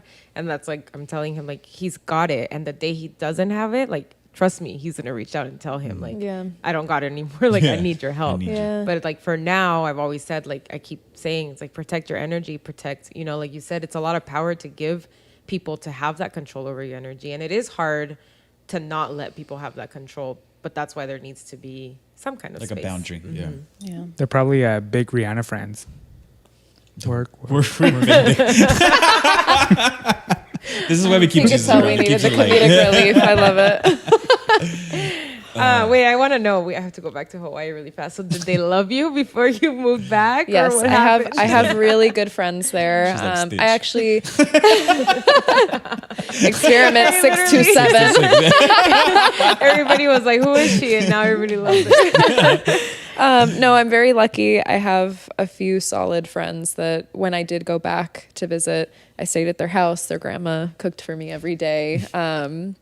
I have a couple friends I reached out to because with the fires in Maui, I want to do a couple charity rides at Edge where all the proceeds go to help some of these people, because I think that after being there, especially, and you see how deep rooted the culture is, there's an echo to like my experience finding my culture in Mexico, where when you know culture and you grow up with culture, it's just so important to preserve. And one of the things that's been breaking my heart about Maui is just a lot of that land is probably going to be built up and scooped up, and I hate that. Like I hate that for, I mean, Lahaina was a place that was one of the only places you could really escape to from my island. So I spent a lot of time there, and I don't claim to be as deep rooted as anybody that's lived there, been born and raised there. I was only there for 9 months, but what I did experience, and once you are embraced by the people there, it's so beautiful. And just the thought of that area, it's kind of like OB here, where it's like a little dirty, a little hippie, but it's cute, and it's a ton of families, and that's kind of what Maui felt like to me. And just knowing that there's a possibility that won't be there anymore is actually really devastating. So I reached out to a couple friends there, and I was like, hey, I need you to vet some of these charities, because I don't want to give my money to just, you know, random things that aren't actually going to benefit the people there. So I'm very lucky. I have really, really deep ties there, and they remind me constantly that I'm their sister, and so it is something I'm really, really lucky to be a part of, because they did not like me when I first got there. So the juxtaposition of like winning them over and being part of that like family is really, really cool. I don't think a lot of people. I made it. Yeah. Started from the bottom. Now she's here. I was like, she never said it, but I knew they loved you. But I was like, I gotta know for sure. For the longest time, me and one of my best friends, shout out AJ, we wanted to. He's in the Navy now, but like when he first enlisted to the Navy, he's like, dude, I can't wait till I retire, and we'll go out to Hawaii. And like, to my biggest thing was like, I play the ukulele. And and I was like, dude, let's get it. We'll buy houses together next to each other. And at the end of the day, you'll come home from your shift. I'll come home from like cutting pineapples or something, and we'll smoke a joint and we'll play the ook, and then we're just gonna hella vibe. I don't know if that's still a thing because it's still like expensive, but I mean, I'm still down. It's so expensive. So the island I lived on used to be owned by Dole Pineapple, and after it was turned over and now it's owned by someone different, they kind of like got rid of all the plantations, and it was like $10 to get a pineapple on my island. Jesus. I was like, this is where they come from. Like, what's happening? You're here. The tree is right there. Yeah. Damn, that's crazy. Yeah. Wow. Every time you look at me like that, I feel like you're gonna say something. I just every time I'm I feel always like you're gonna full comment of something. wisdom, I was gonna like say Buddha Yeah. over in You the guys There corner. and knows things. you guys are gonna eat spam and peanut butter cups. Yo, spam is my fucking kryptonite. love It's so spam. fucking good. Yeah. It's so bad for you. I but- have yet So to bad convince for you. Spam to musubis. eat. Yeah. Oh, it's you not gotta my go to thing. like a Hawaiian place, like So home style that- Hawaiian, and get like a spam musubi. Yes, those And are then the I got best. those from the gas station. That's probably I got fat. Yeah. Like every That's day. what- I So- when we love went to them. Hawaii, that's Yeah, all he wanted. That's all I wanted. It was like, let's go to 7-Eleven. I just want a spam musubi. It's like, let's just fucking go. I And think- anywhere, liquor store, I spam think musubi. what Yep. like turned it off for me was that the first time She saw me eating it. I saw him eating it. No, like the first time you went to get one, it was like this random little place at the Hotel Ranch Mall, and like it just didn't look good, you know. And I have Yeah. a thing for textures, and I was like, I feel like Got I'm gonna it. bite into this, and it's gonna have like the weirdest texture. So I just never. I just I can didn't. Yeah. survive off of They're it. so good. The They are really sodium bad for Yes, you, but I you have to can take me to Hawaii, and I'll survive try off one Yes. out there. You gotta Well, go to we the were gas out there. station. I didn't know, wanna try but it. now Sylvia said it. You so. have to go to my island, my Yeah. gas station. The auntie makes them in the back. Oh, Like, yeah. There you go. Don't they have like certain buns too? They're like empanadas or something. I forgot what they're called, but they're like super famous in Hawaii. The white ones? I don't know. They're just empanadas, but like filled with either random things, you know, carne or Oreo and cookie. Pig? Yeah, like chocolate, strawberry. Like it's just literally empanadas, but like Hawaiian Thinking version. about Japan, bro? No, I'll find it. I'll link it in the video, just like I did for the other video. I'll link my references. I don't know what he's talking about. Jesus facts. I was just talking to my boyfriend because last night I was craving fried rice, and he went to Trader Joe's and got me just like fried I rice. love their fried rice. So. It's so good. It's actually the first time I've kills had the it. craving. Yeah. Yeah. No, it was so good. There was a place on my island. It was called Blue Ginger Cafe, and they made fried rice fresh every morning. And once it was out, it was out. And it was so good. Like, I did not eat well on that island. Like, there's like a 500-pound woman that lives inside of me, and she was the Hawaiian she was native. there. Yeah, she was there with me. I love that. How long have you been with your boyfriend now? With Kelly, I've been with him about a year and a half. We How'd you- started dating last April. How'd you guys meet? We met at the gym. He designed a program for Fit Athletic, and I joined Fit with my best friend Tabor, and I joined it more because I was doing the personal training, trying to get like fit to become a spin instructor. So my goal was very different. She was kind of going for the community. So she was going to a ton of the classes, and I wasn't really doing that. And then she was like, oh, you should come to this class. It's really fun. The group that I've met here is really cool. And it was Kelly's class. And before I went to his class, I went to Oaxaca, one of my trips, and she had her birthday while I was gone in Oaxaca, and he came to the picnic, and she posted like something along the lines of like, oh, it's like National Best Friend Day. And he was like, who is that? So he was a creep, and he slid in the DMs first. And then I was like, I'm going to come to your class. And he's like, yeah, I heard I have to come to your spin classes. And I had just started teaching at the time. And so I came to his class, Yeah, gave him I a heard. hug, and he was like, I got so nervous when you came up to me, and we ended up going out after the class. It was me, Tabor, another girl from the class, Kelly, and myself, and we went out for coffee. And Tabor and the other young lady were like, oh, we got to go to work, and they left. And there was a fire drill going on at the coffee shop, but we were just so in the conversation in the fire drill, like both of us are just like anxious, but we like didn't want to leave the conversation. And my ex-fiance had actually just moved out of my house like 4 months before. So I was not in the mode of like, I was just in health mode. Like Yeah. I was training to be a spin instructor. I was very like on my shit. I felt like I had a new lease on life, especially being divorced. I was like, oh, this is round 2 and I know how to do this better. Yeah. And so I was I like, love no. Yeah. So I was like, no boys. And Shit, They my- always just- say, you want to get in shape, break up with your boyfriend. I keep yeah, saying, I just keep break up getting with me better real and quick, better. yeah. Like You got to break up with me real quick. I got I like keep 20 pounds saying to lose. that. I keep saying that.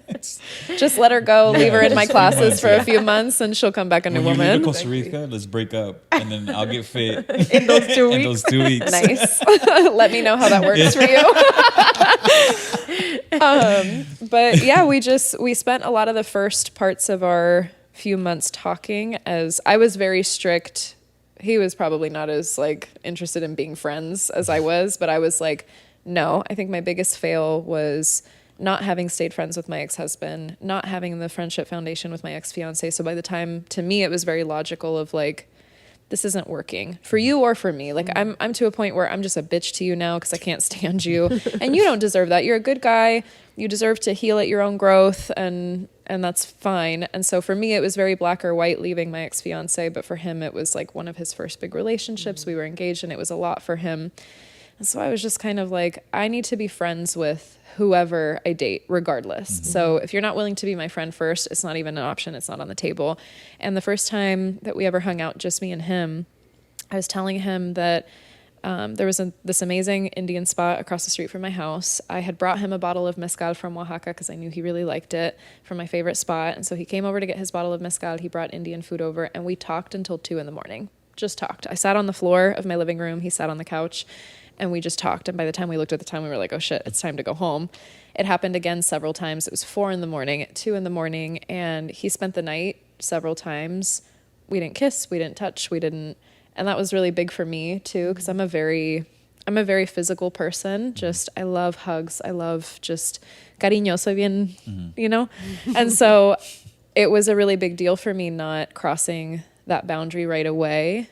And there got to a point where he was just over all the time. We talked about everything. We would take showers together and still weren't like sleeping together.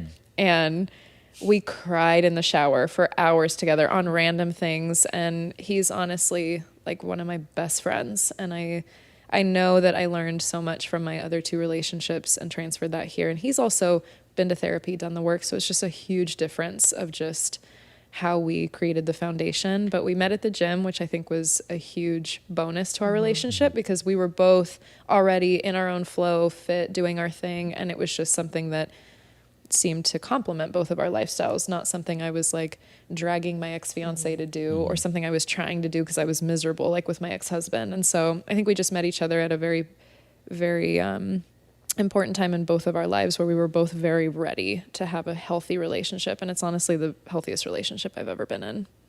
So it sounds like it, because truly, like, I feel like you guys went through so many intimate moments without physically being intimate, you know, that, I mean, that is bound to create. He's like, such a I had a strong bond. boner for months and just couldn't do anything about it.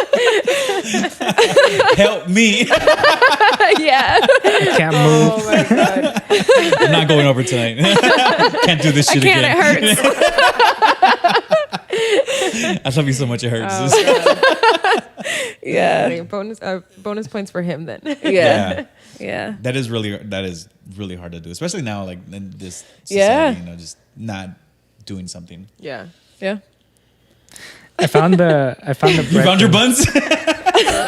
They're called manapuas. Oh, they're like little steam buns. Yeah, Oh, okay. so they have like different flavors. Like Yeah, it could be those are like bomb. cheesecake or The pork ones are. pork or pizza, whatever, adobo. Yeah, Yep. that's next time. Next time They we had go those to at the farmer's Hawaii. market every Saturday. Yep. With the lumpia, the knockoff Mexican food. There was like one person that made Mexican food at the farmer's market, and everyone was like, "You have to try it." And I was like, "No." No. There was a place in Maui too that sold Mexican food, and everyone was like, "You got to try it. Like you would love it." And I was like, "No." I did not touch Mexican food the entire time I was there. feel I was like- you don't know. I feel like as a Mexican, I can go to Hawaii or any other country and just open up a Mexican spot and say, "This is Mexican food." Yeah. Yeah. It'll be mediocre, but for them, it's Yeah. everything. Yeah. It's hard. It's hard to like find good Mexican food. Like even here, Yeah, you know, I like agree. it is really hard. I'd rather cross the border. Yeah. Yeah. When I lived in San Francisco, I was like, there is no burrito you can give me here that is remotely like close to anything in San Diego. Yep. And there sure as hell is no like enchiladas, carnitas, anything that is remotely as good as like crossing the border. Like I could not. Like there was no Mexican food. I hate Yeah. it. I also hate like overpriced Mexican food. Yeah. Like Lolitas. Javier's, like no, Lolitas. no, like well, yeah. They have but great Lolitas is carnitas and good margaritas, but I don't go there often because I'm just like, And it's just really expensive. Like, why is it so expensive? Why is it $25 for enchiladas? Like, why? You know, like, no Yeah. shade to them. beautiful restaurant, but like little shade. Yeah, I was little gonna say, shade. we can A throw little shade, shade. yeah. like shade. why $25? I'm not trying to get them to I just sponsor. can't do that. We can throw shade. I know, but like because I work for like the hospitality industry, like watch I get a job with that restaurant yeah. group one year. And there's just this They're like so podcast out there. episode 35. I'm not You ready to going talk about it? The reason you didn't get the job. I'm not going to that comp dinner. Thank you I know, very for real. much. Just kidding. Was there ever?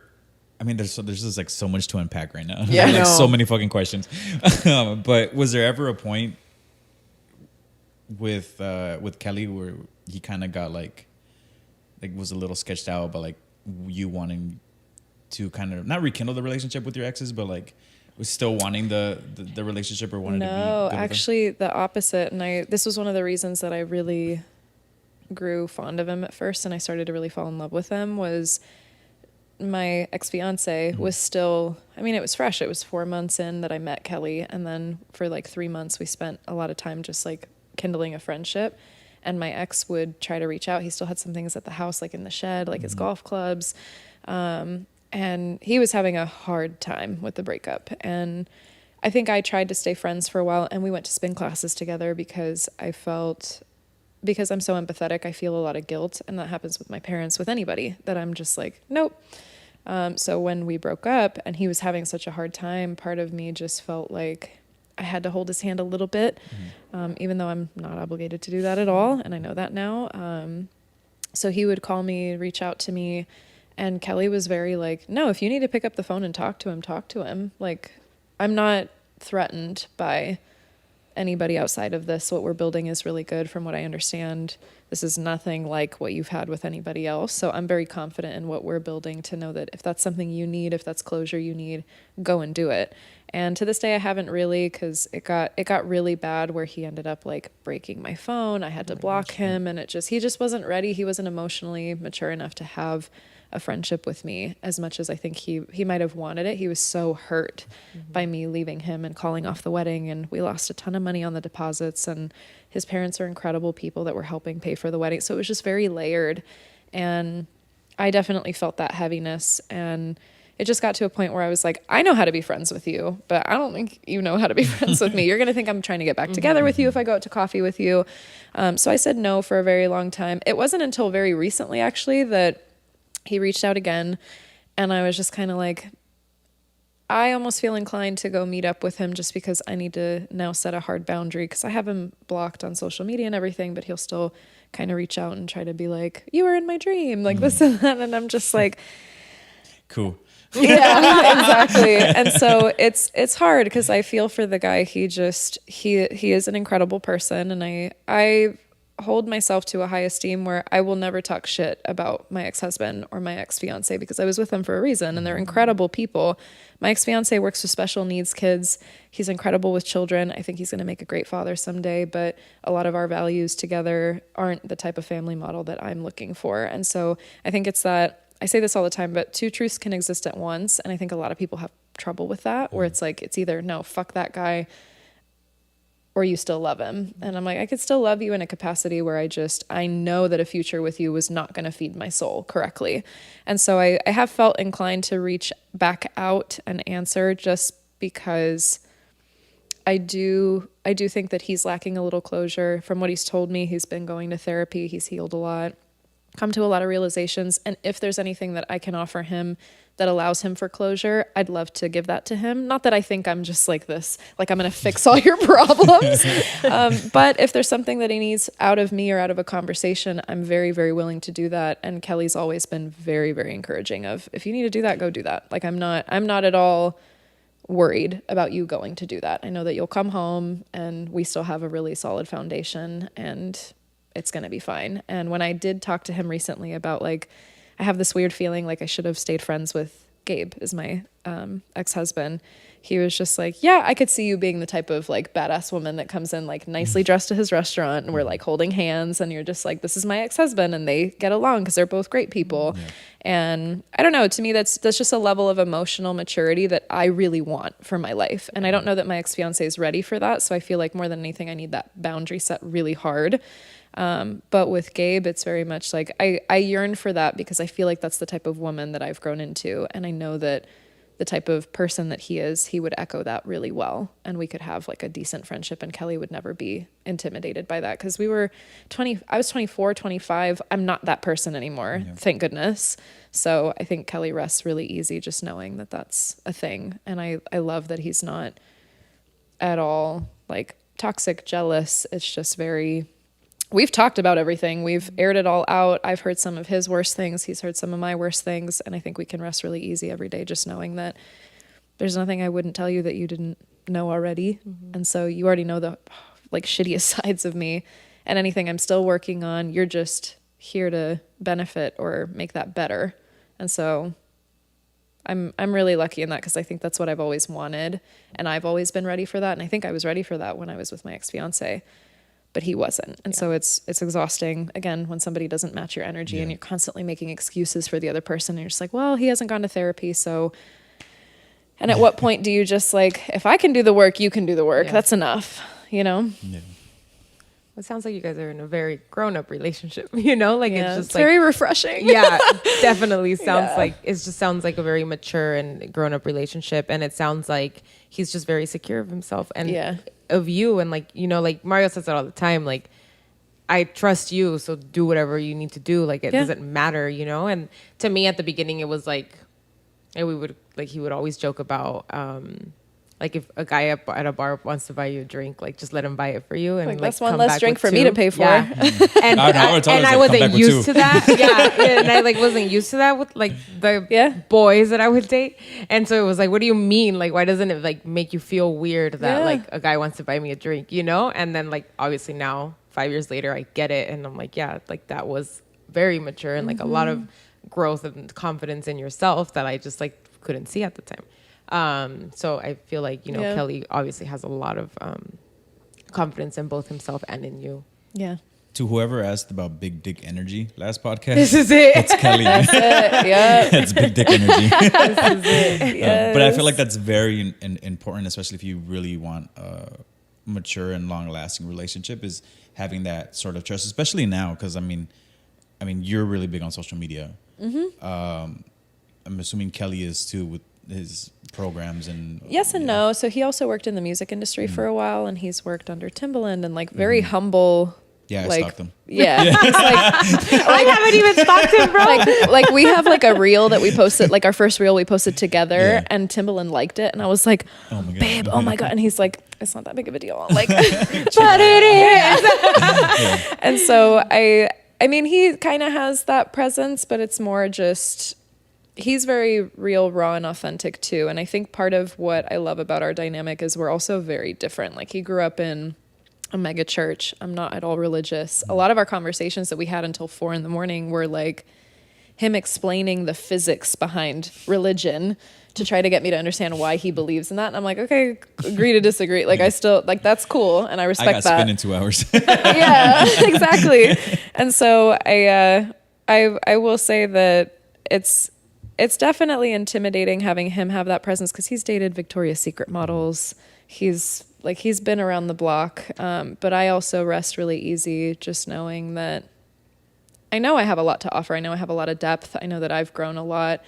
And not saying that all models are just like vapid stick figures, but some of them are. And so if that's what you found and what you're looking for is something more real and authentic, which I think he was, I think that's why it works out so well. And we're able to just like, okay, that's a part of who you are, but this is part of what we're building. Yeah. And that's way better. Well, it's a lot. I mean, it just goes to show where his priorities are. Because, I mean, yeah, you could have the supermodel, wife. And she is a supermodel. What are you talking about? Like, let me hide my long hair real quick. Do you wear Victoria's Secret? No. Oh. But thank you. Bless you. Bless you, Jesus, for thinking that I was. I'm sorry I called you Chucho. That did throw me off earlier, but I'm okay now. I'm okay now. I've gotten past it. I've grown. Just one of my friends, her father's name is Jesus, and her mom calls her husband Chucho. Oh. Chucho. Well, they call my dad Chuy, Chuy. which is Chucho. I see. It took me a while to get like, okay, Like it's this similar. bitch. No, He's like, this not is at going to all. be episode 2 we don't release. So the audio got. I have to magically listen to this again. I have to listen. We didn't to catch you a roast word. again. Oh my god, that's funny. So going back to your whole like, going back to like, can't think again. Hawaii and like Yes. your experiences and what you've gone through. Was there ever a time and there were like a moment in your life where you're like, fuck, I don't want to do this shit no more. Like I'm just tired. I'm beat. Like how did you get out of that like, dark hole? So when I was 19 and my parents were suing me, long story short, I grew up in a very, very heavy-handed household where I had to practice 2 hours piano every day. I was my dad's like shining star. I was the piano player, the glider pilot. I was a nerd. I was like in chess club. Like I did all the choir. And I was my dad's pride and joy, I think, in a lot of areas. So growing up, I think the best way that he knew how to show love was the way that he was shown love, which was very stern, very strict. Some physical abuse, which for a while he denied. And then we kind of got over that. And then it's what eventually fueled such a tumultuous relationship where I was like, I want to grow and learn, and you're probably going to die exactly how you are, and I just don't know how that fits in. But when he sued me, he literally went to the court and said, I'm trying to teach her a lesson. And he lost because, well, long that's story not how short, the it's court just, works. it's not how that works. And so during that time, I'm the oldest of 3, like I mentioned, and they wouldn't let me see my siblings. And I helped to take care of my siblings, raise them. My mom would go like party in TJ while I have like a choir concert. So I'm having to drag my siblings backstage with me at school. And it was definitely it was my rock bottom. It was around the time when I met Gabe, my ex-husband. I was living with his cousin whose dad knew my situation at home. And he was like, you can't be there. You have to leave. And so they let me live with them, but they didn't really have a lot of space. They had 4 kids. And I literally slept on a mattress pad on the floor for a year. And I took public transportation and I was getting sued by my parents and I couldn't see the 2 little humans that like meant the most to me in the world. And I've definitely gone through a point where I had very, very suicidal thoughts. And I'm not shy about talking about it because it is a really easy place to fall into. Something that I actually didn't learn until recently is that my grandmother on my dad's side also had schizophrenia. And that shit is genetic. Yeah. And so knowing that I went through deep, dark depression, anxiety, everything that I've dealt with that came from my dad. And I think that was a pride thing also, where he didn't want to talk about it, didn't want to admit it, didn't want to say that was part of what we could experience as kids. And so for like age of 19, 20, I definitely, I'm not proud to admit, but it's just, you go through those moments of like, well, who would even give a shit if I was still here? Like, I don't see the people that I love the most, the people that created me don't want anything to do with me. They're suing me. I sleep on this floor. I get like, there's no end in sight to get out of this situation. And honestly, it was the people around me. It was my ex-husband's cousins.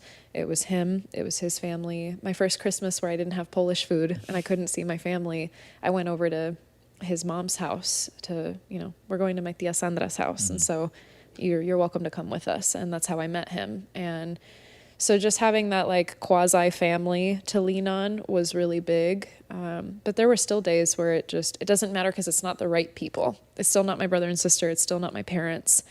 And I think part of the reason that I'm not religious is because I went through that time. I think that there's so much power that some people give to something outside of themselves when that was me waking up every day and deciding literally to live another day and just keep going and get on the fucking bus with all the crackheads.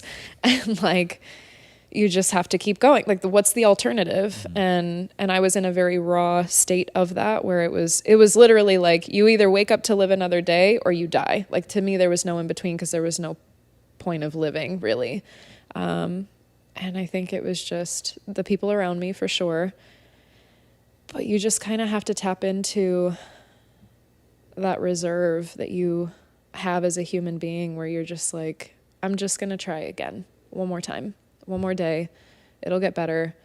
And it's hard. I went through like a year and a half where I was in that very, very depressive, very suicidal kind of mindset.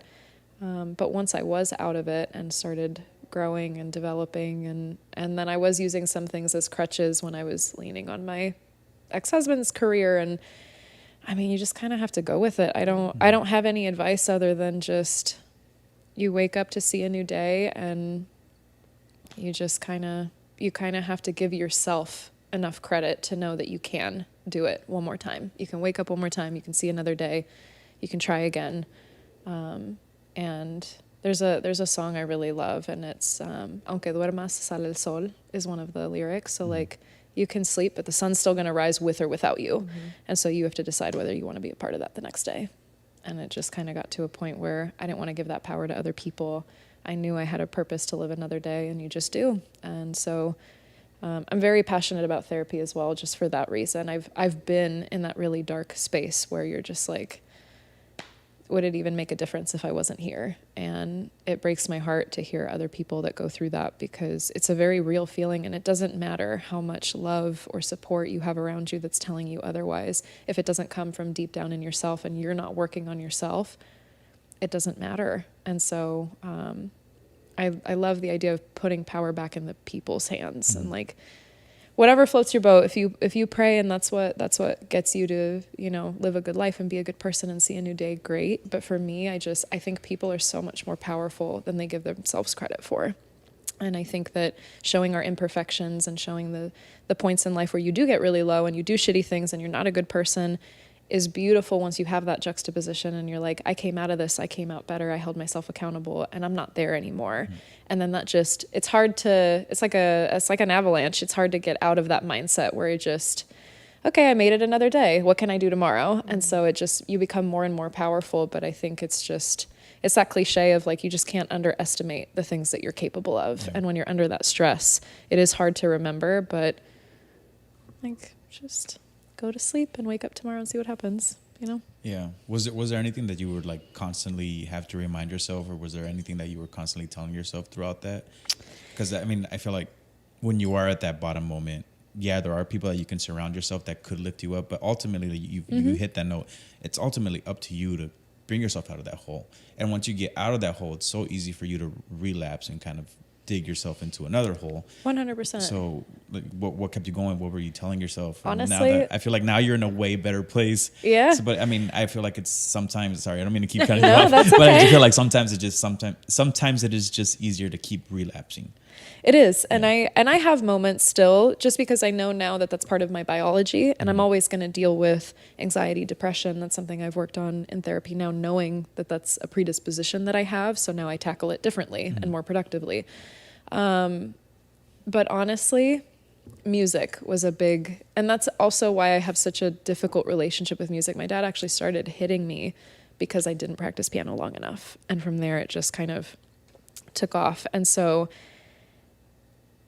I don't play piano or sing for people anymore. I actually just bought a piano last week, and I'm bringing it home this weekend. And that's like a really big thing for me, to like bring music back into my house. And as cheesy as this sounds, the song Paradise by Coldplay came out while I was on the floor sleeping on a mattress pad. And there was just something so deep about those particular words of like this little girl that's like dreaming of paradise. And so music, the one thing that like crippled me was also the thing that like took me out of my hole. And it's been such a difficult thing to come back to, because I can't perform or do things without thinking like everyone's going to hear all the mistakes that I'm making. And instructing was a really big first step for me, of being on a stage again and commanding presence and telling people in a room what they have to do, listen to, hear. So I think that was my first big step, healing that for me. But honestly, music, like I literally laid there with just Paradise on repeat and just sobbed for days. But it was so beautiful, and you're just like, I do dream of paradise, So whatever it is that gets you through it, I just latch on to it, because none of it's silly enough. If it's getting you to get up in the morning again and see a new day, that's a powerful thing. And for me, it was music.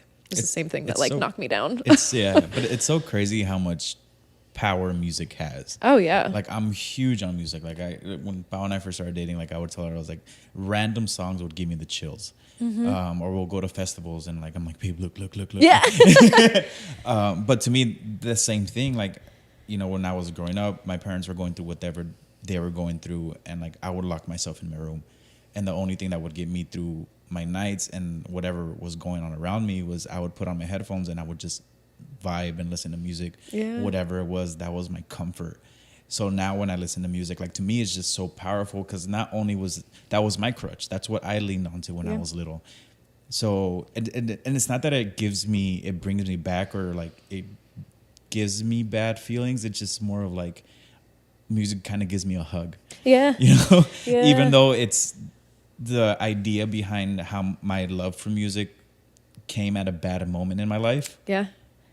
It brings me so much joy. I think that there's something really beautiful too about listening to the same song that used to make you cry, and then you listen to it later and you're just like, oh, this is so pretty. Yeah. And I think there's something also really synergistic about mine and Kelly's relationship in that he works in the music industry and he relies on an industry where they just play around in a studio and they rely on the fuck ups, where they're just jamming out whatever and like, oh, that sounds good, let's go with that. And I don't know what that's like. I'm so like classically trained, like I play Chopin, I play, you know, Mozart, Beethoven. And so just having somebody that I can lean on that is playful with music is like bringing that element back, because I love to put on music and just dance while I cook and sing in the car when no one's looking and teach to music. And it's not something I'm creating. So I'm a little more comfortable now being like, well, I didn't make this music, so if you don't like it, that's not on me, you know, but we're going to move to it anyway. But yeah, music is it's so therapeutic. And one of the things I admire about Kelly is that he actually got into fitness because of that. He was like, if you saw the way that people create music, you know, they're working late nights, they're doing drugs, and it's an environment that's so toxic to create something that's so healing for you. And so he kind of became a trainer to try to fix that within the industry, which I really love. I love that. Yeah, That's yeah. dope. Yeah. For me, my song was because right now when you said Paradise, I like triggered a moment that actually just happened. To me, it was Kanye West's Family Business. And I hadn't listened to that song because it like brings back very bad memories.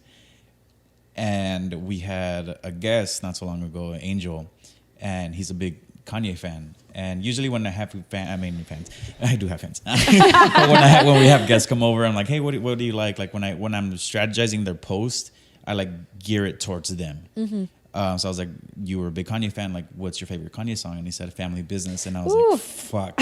And legit that day I like heard it. Yeah. And like, I didn't like externally cry, but inside I was like, wow. And it's funny that you said that. Like, now I can listen to that song, and I listened to that song fully. And there's a part of that song where it says, rain, rain, go away, let the sun come out, and let the children play. And when I was little and I would listen to that song and those lyrics, like I was like, I just want it to be tomorrow. I want to play. Yeah, no, I just want it to be tomorrow, because tomorrow's going to be a better day. Everyone's working. There's nothing I had to worry about. I'm at school. And then I listened to those lyrics when Angel came to the podcast, and he told me, and I was like, wow, this doesn't make me cry anymore. This actually makes me happy. Yeah. So it's something very powerful, and that is cool. And in the music industry, it's crazy because I have two friends that are DJs, and it is very easy to like fall into like substances when you're in that industry, because that is with them. Like sometimes I'll go with them to the studio and it's like late nights and like we're pounding beers left and right, and like, does this sound right? No, but switch this up, or you know, add drums here, and like. And I smoke weed. I love like smoking and putting on an album and listening to it. Sounds better. You know, like I'm not above that feeling, but I think it is a very slippery slope. Yeah. When you're in it and you're relying on it for income and Yeah. Yeah. Oh, that's wild. Are you guys okay? Does anyone need a break? It's up to you. Okay. I could pee. Okay.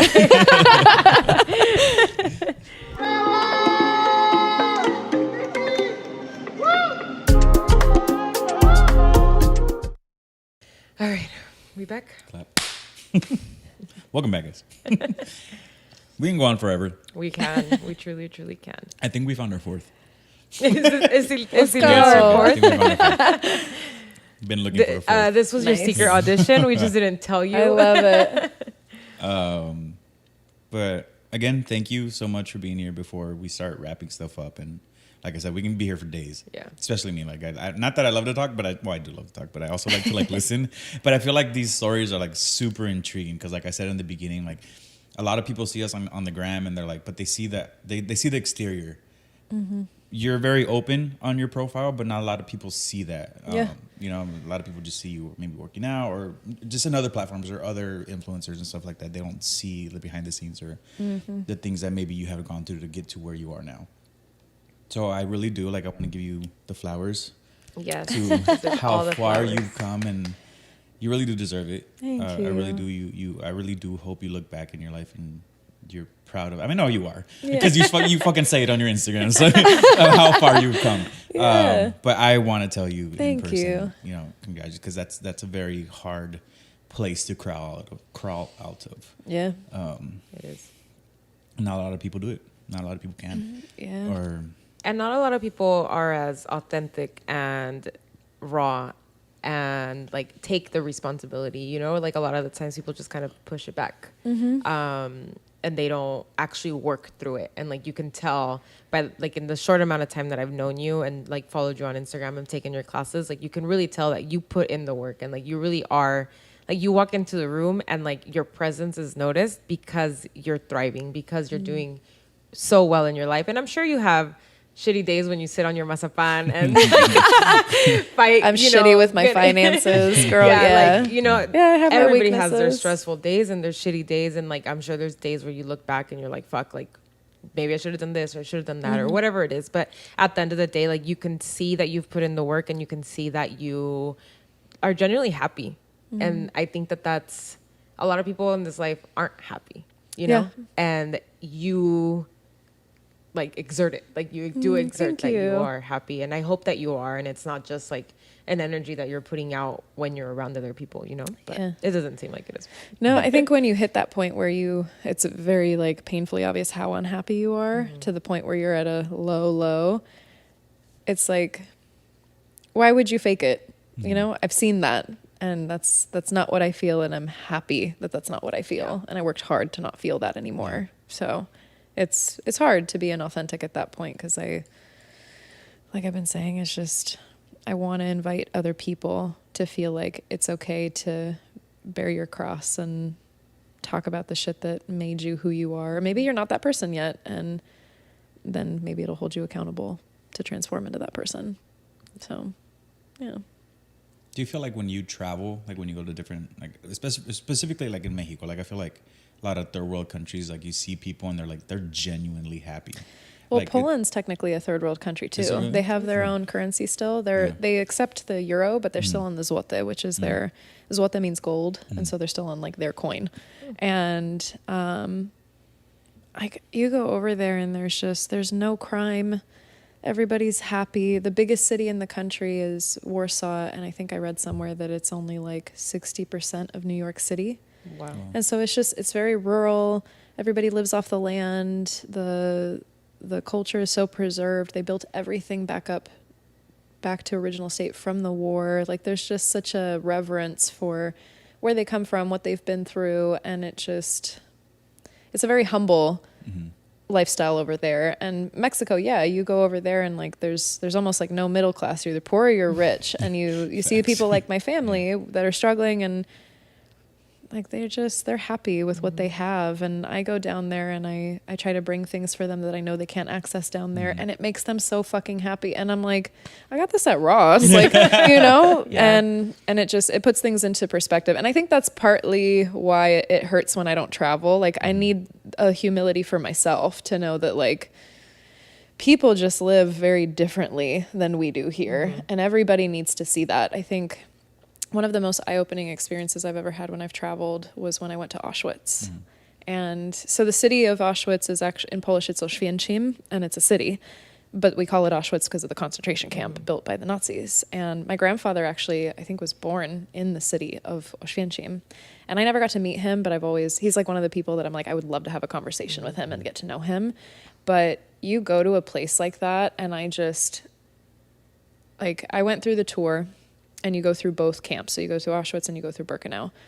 And I went in February when it was still like a little bit of snow on the ground, and they're talking to you about how they'd march these people through like feet of snow and they have nothing, and you're looking and standing where they were burned alive. Like there's no way to sugarcoat it. Like it's horrible what happened there. And you walk in and automatically the energy just like shifts. Yeah. And it's the craziest feeling I've ever seen. I think every single person needs to travel alone and go to places like that, where like I turned the corner where you see all the women's hair that's been cut off, and it's starting to decompose, but you can still see like a little red curl. And it just, I can't imagine being stripped like that of like my femininity.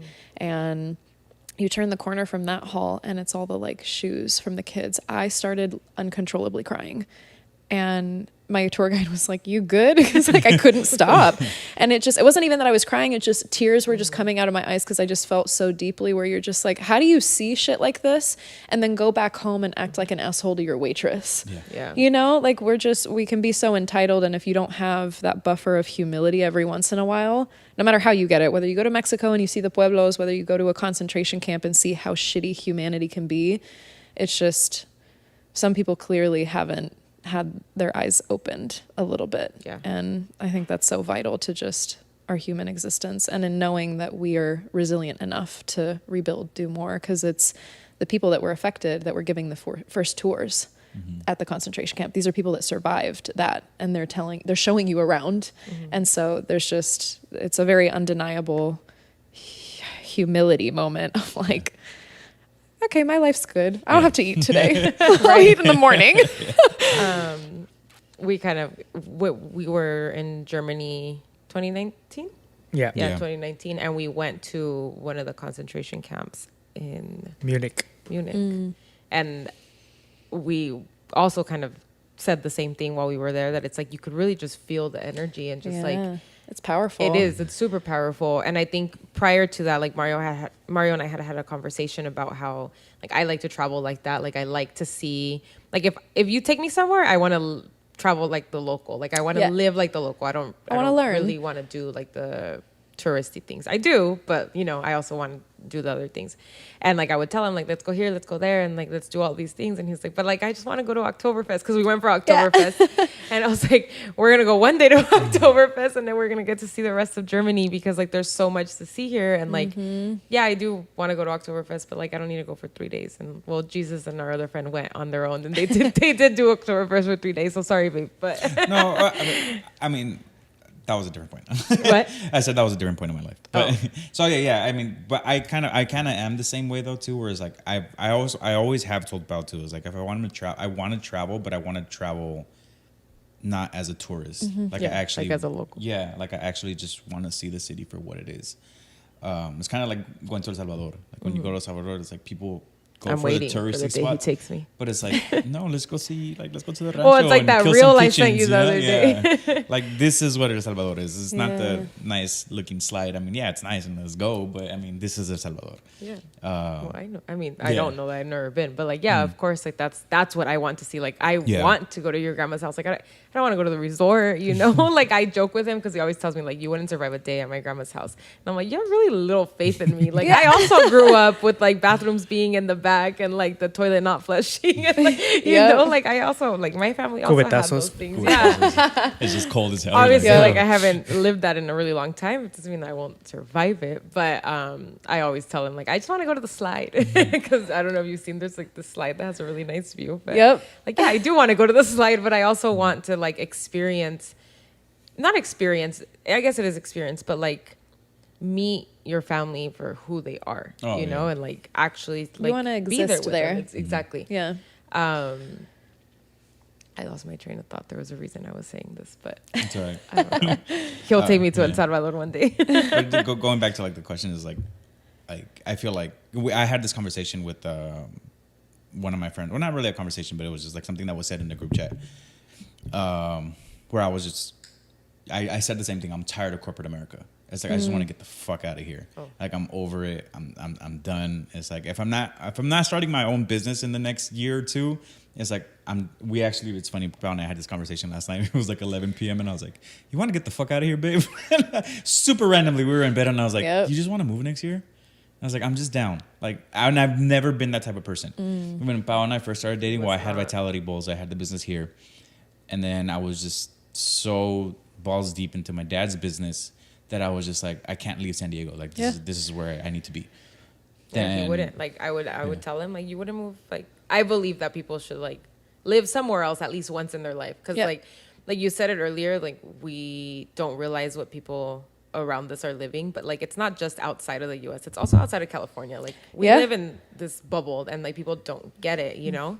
And I would always tell him, like, I don't know, like I'm always gonna come back to San Diego, but like, where would you go live for a year or two? And he's like, nowhere. Like, why would I leave San Diego? And I was like, okay, well, our relationship might not last, but like let's see where it goes. but then we closed down the business, and my perspective started to change, and then now I'm just like I'm so open to that idea.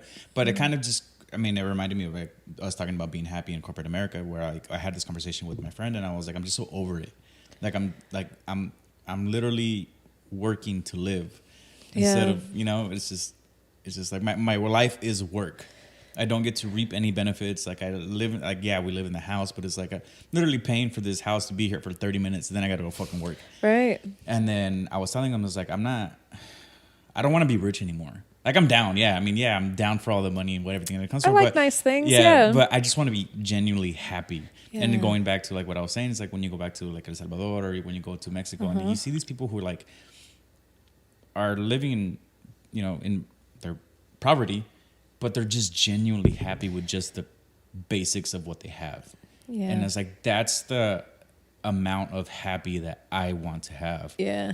And it's like, I'm like, do I want the Lamborghini Urus? Fuck yeah. Do I want a personal chef? Fuck yeah. But I mean, but ultimately what it comes down to is like, I just want to be happy. Yeah. And then when he responded, he's like, I just want to be rich. And I was like, but I just want to be happy. It's like, I just want to like, be there and like see the chickens run around and play my fucking ukulele and smoke a joint and be genuinely fucking happy that I'm just alive. Yep.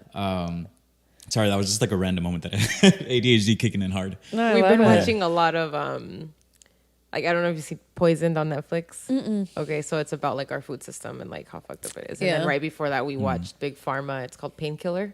And about like the opioids. I don't need to watch all that. Kelly's like, you can't use this shampoo. It has red 40. That's bad for your hormones. And I'm like, oh. We literally can't breathe. La Paulina walking around her house like, nope, throwing this away. She's very much like that. We started this series and I was like, whoop, can't eat for a fucking week now. Yeah. I no longer eat chicken or romaine lettuce. Like that's just, it's just, that shit is powerful. Once you know better, you got to do better. I listened to a podcast this morning that like was talking about all the things that we have in our home that we don't realize how bad it's affecting us. And like the fact that even if we get rid of it, it still lives in our home for so long that like unless you do like this deep cleanse, just like it lives in your body for so long, you have to do like toxin cleanses. And I sent it to two of my best friends and I was like, day number, like I lost count of wanting to burn my house down and like not knowing what to do with myself because it's just, you're like Castaway. Yeah, like Captain's Log, day 50. I still feel the dye in my shampoo. 8 hot Cheetos 3 years ago. I still feel it. Literally, it won't leave my body. So ever since like he's kind of like opened his eyes to it a little more, that's where like the whole like you just want to get the fuck out of here part is coming from because it's like America's just really out to get us. Like we're really out here. Just our next vacation is going to be in December, and we talked about going for Christmas and New Year's to Oaxaca because he wants to see it, and I have such a deep love for it. And I have really good friends there. They're actually a big reason why I got back into music. They're all musicians. They're incredible, and like you said, they have so little. Mm-hmm. And they create and they do what they can and they go to school and like their lives are just so simple and they fight so hard to live that simple life that makes them so happy. And I have nothing to complain about in comparison. And so I really want to go there and just exist for 2 weeks. And I want to go to the mercado and I want to buy all the produce and I want to cook at home because I've taken cooking classes there and it's the food capital of Mexico. So I want to like Kelly's learning Spanish and it's really sweet because that's important to me. And I'm like, I'm going to send you to the store and you're going to get the tomates, the chiles, you're going to learn how to ask for your food. Exactly. And so I want to go there for 2 weeks and just exist, just be part of that culture, be just waking up every day and saying like, okay, what do we do today? okay, we're running out of this. We got to go to, 20 de noviembre and get this and that. And I think there's so much power in just stepping back and going to the basics like Simplicity. that. Yeah. So is Oaxaca like your favorite place that you've ever traveled to, or do you have another? I would say that Gdańsk in Poland, it's where my dad went to university. It's on the northern side of Poland by the Baltic Sea. And it's this beautiful little like seaside town.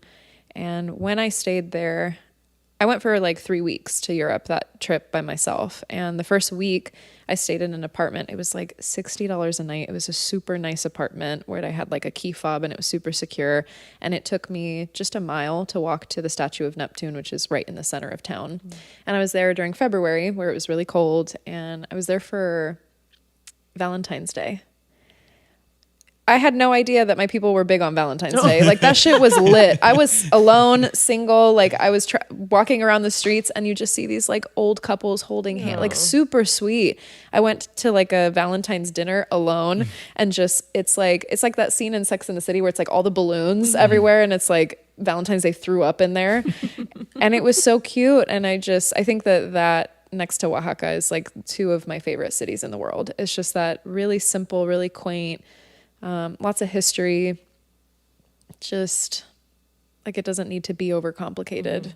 And I love that. And I think because Oaxaca is so small, the airport is so small, and it's never going to become like super touristy because it doesn't have the capacity for that. And you go to the pueblos and they don't even speak Spanish. They speak all the other languages.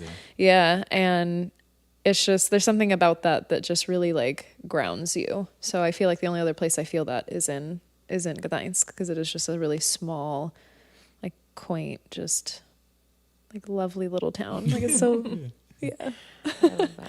Yeah, yesterday's moment was sparked by my cousin actually. So I saw her Instagram story. Living her best life. Yeah, and she had just gotten out of work and she was eating a bolillo. No, not bolillo. Yuca. Sorry. Oh. She was eating yuca and she was in a hammock, and like she was in our uncle's backyard, which is like just straight up dirt, like super rancho, and there was like chickens walking around, and she just put here no worries. And I was like, I'm over here stressing about things that I got to do like next month, and then like I like put my phone away, and like Paul and I were talking, and then like next thing you know I was like, you want to get the fuck out of here next year? Like I'm just down, like I'm over this shit. Yeah. Like I thrive for that. Now that's my goal for now. This is my goal for Mario. Yeah. I also feel like we haven't been on vacation in a while. Like you haven't been anywhere in a while too, you know? Like you haven't like had that moment of like, okay, just kind of take yourself out of the life that we live day to day. Cuz the last time we went anywhere was Germany. Remember? No. Hawaii. Oh, Hawaii. Yeah. 2 years ago. Yeah. Yeah. That's a I mean, long it's time. a long time that like we've been Cooped. yeah. So, you know, you do need like that, just even if it's a weekend or a few days to like kind of regain your energy to continue living your life. I was in But, Indeed like looking for remote jobs. Yeah. apply. I mean, I'm down. One click apply. I've always told you, I'm fucking down. The clown business is remote. Yo soy payaso aquí. But before we start wrapping things up, I was talking about that you just did a triathlon. Oh my God. Yeah. I did a sprint triathlon. Jesus. So let me clarify. Sprint is a 1/4 mile swim, a 9-mile bike ride, and then a 3-mile run. I don't run. That's why I spin. It hurts my knees. I have a really bad spine. That's also part of the reason that I needed to lose weight, because I have really bad scoliosis in 2 different parts of my spine. Plus my lower back is hyperarched. That doesn't hurt when you're on the bike. It actually feels really good because I like settle almost into the natural shape of my spine okay. versus like being up and it's just hitting like a crooked spine onto the ground when I run. And so running is the bane of my existence. But my boyfriend's a trainer, so he was like, walk uphill backwards on the treadmill, do your sled pulls, like your knees are going to be fine. I didn't do any of that shit. I was like, it's 3 miles. Like, you know, whatever. My knees were wrecked for 5 days after the triathlon. So the swim, I killed it. I was a competitive swimmer growing up, but I kind of gave it up because I didn't like the broad shoulders or the tan lines. So I was like, oh, this is not for me. But I love to swim. I swam every day in the ocean in Hawaii. So I killed it on the swim. I could have gone even harder, but one of my friends I did it with, she was like, don't gas yourself on the swim, because that's the first one. And so I kind of like took it at a slow pace, but I know I could have done better for the swim. The bike, I mean, I spin 9 to 10 miles a day. So that was easy. But then the run, I walked like half of it because I couldn't. It was so painful on my knees. And I've never been one to do like races like that. My boyfriend was like into, I mean, his dad's a Navy SEAL, so he does like races, like 14-hour races and shit. Yeah. And so he was like, we got to get the hammer gel. We got to get this. I was like, it's a 3-mile run. Like, I don't think it's that serious, you know? So I was actually very overly prepared with like what to expect, the information. And honestly, if it's not your thing, sign up for something lighter like a sprint. I think anybody can kind of do that. Even if you walk it, you'll be fine. But it is really beautiful. Like, people are passing you and they're like, you can do it. And I'm like, yes, I can. Like, my knees are firing. There was this dad, he does it every year. I did the one in Solana Beach, and he has a son that's in a wheelchair, and just swims with him, runs with him. Like, there's a whole thing with him. And it's really cool to see. Like, there can't be shitty people out there. That's just everybody working on themselves, cheering everybody on. It's not really a race. Like, you're kind of running just for yourself and for your own metrics. So it is a really cool experience. And it was something I wanted to do just because I've already done spin training twice, working for 2 studios. And I just needed like that next mental and physical push.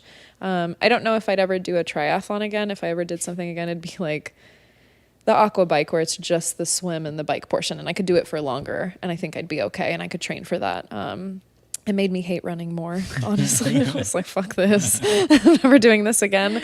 But it was really cool. It's something I really recommend, just because I told somebody, I think in La Jolla, that I was going to do it, and she was like, I'll sign up with you. Like, that's the first race I ever did, was a sprint triathlon, and the one in Solana Beach is a flat road. It's super easy. Like, and then one of the other girls, who her goal is to be one of the aides that helps like disabled people through legs of races. She was like, well, I've never done one, so I should probably do one before I like help other people do it. And so she signed up to do it. Then my boyfriend signed up to do it. My best friend's husband signed up. And it was just this really cool, like, we're working towards something healthy and like beneficial to ourselves, but with that community. And I think that just extends out of what I feel in the spin room, where it's like, I want and I crave that sense of like, nobody wants you to lose.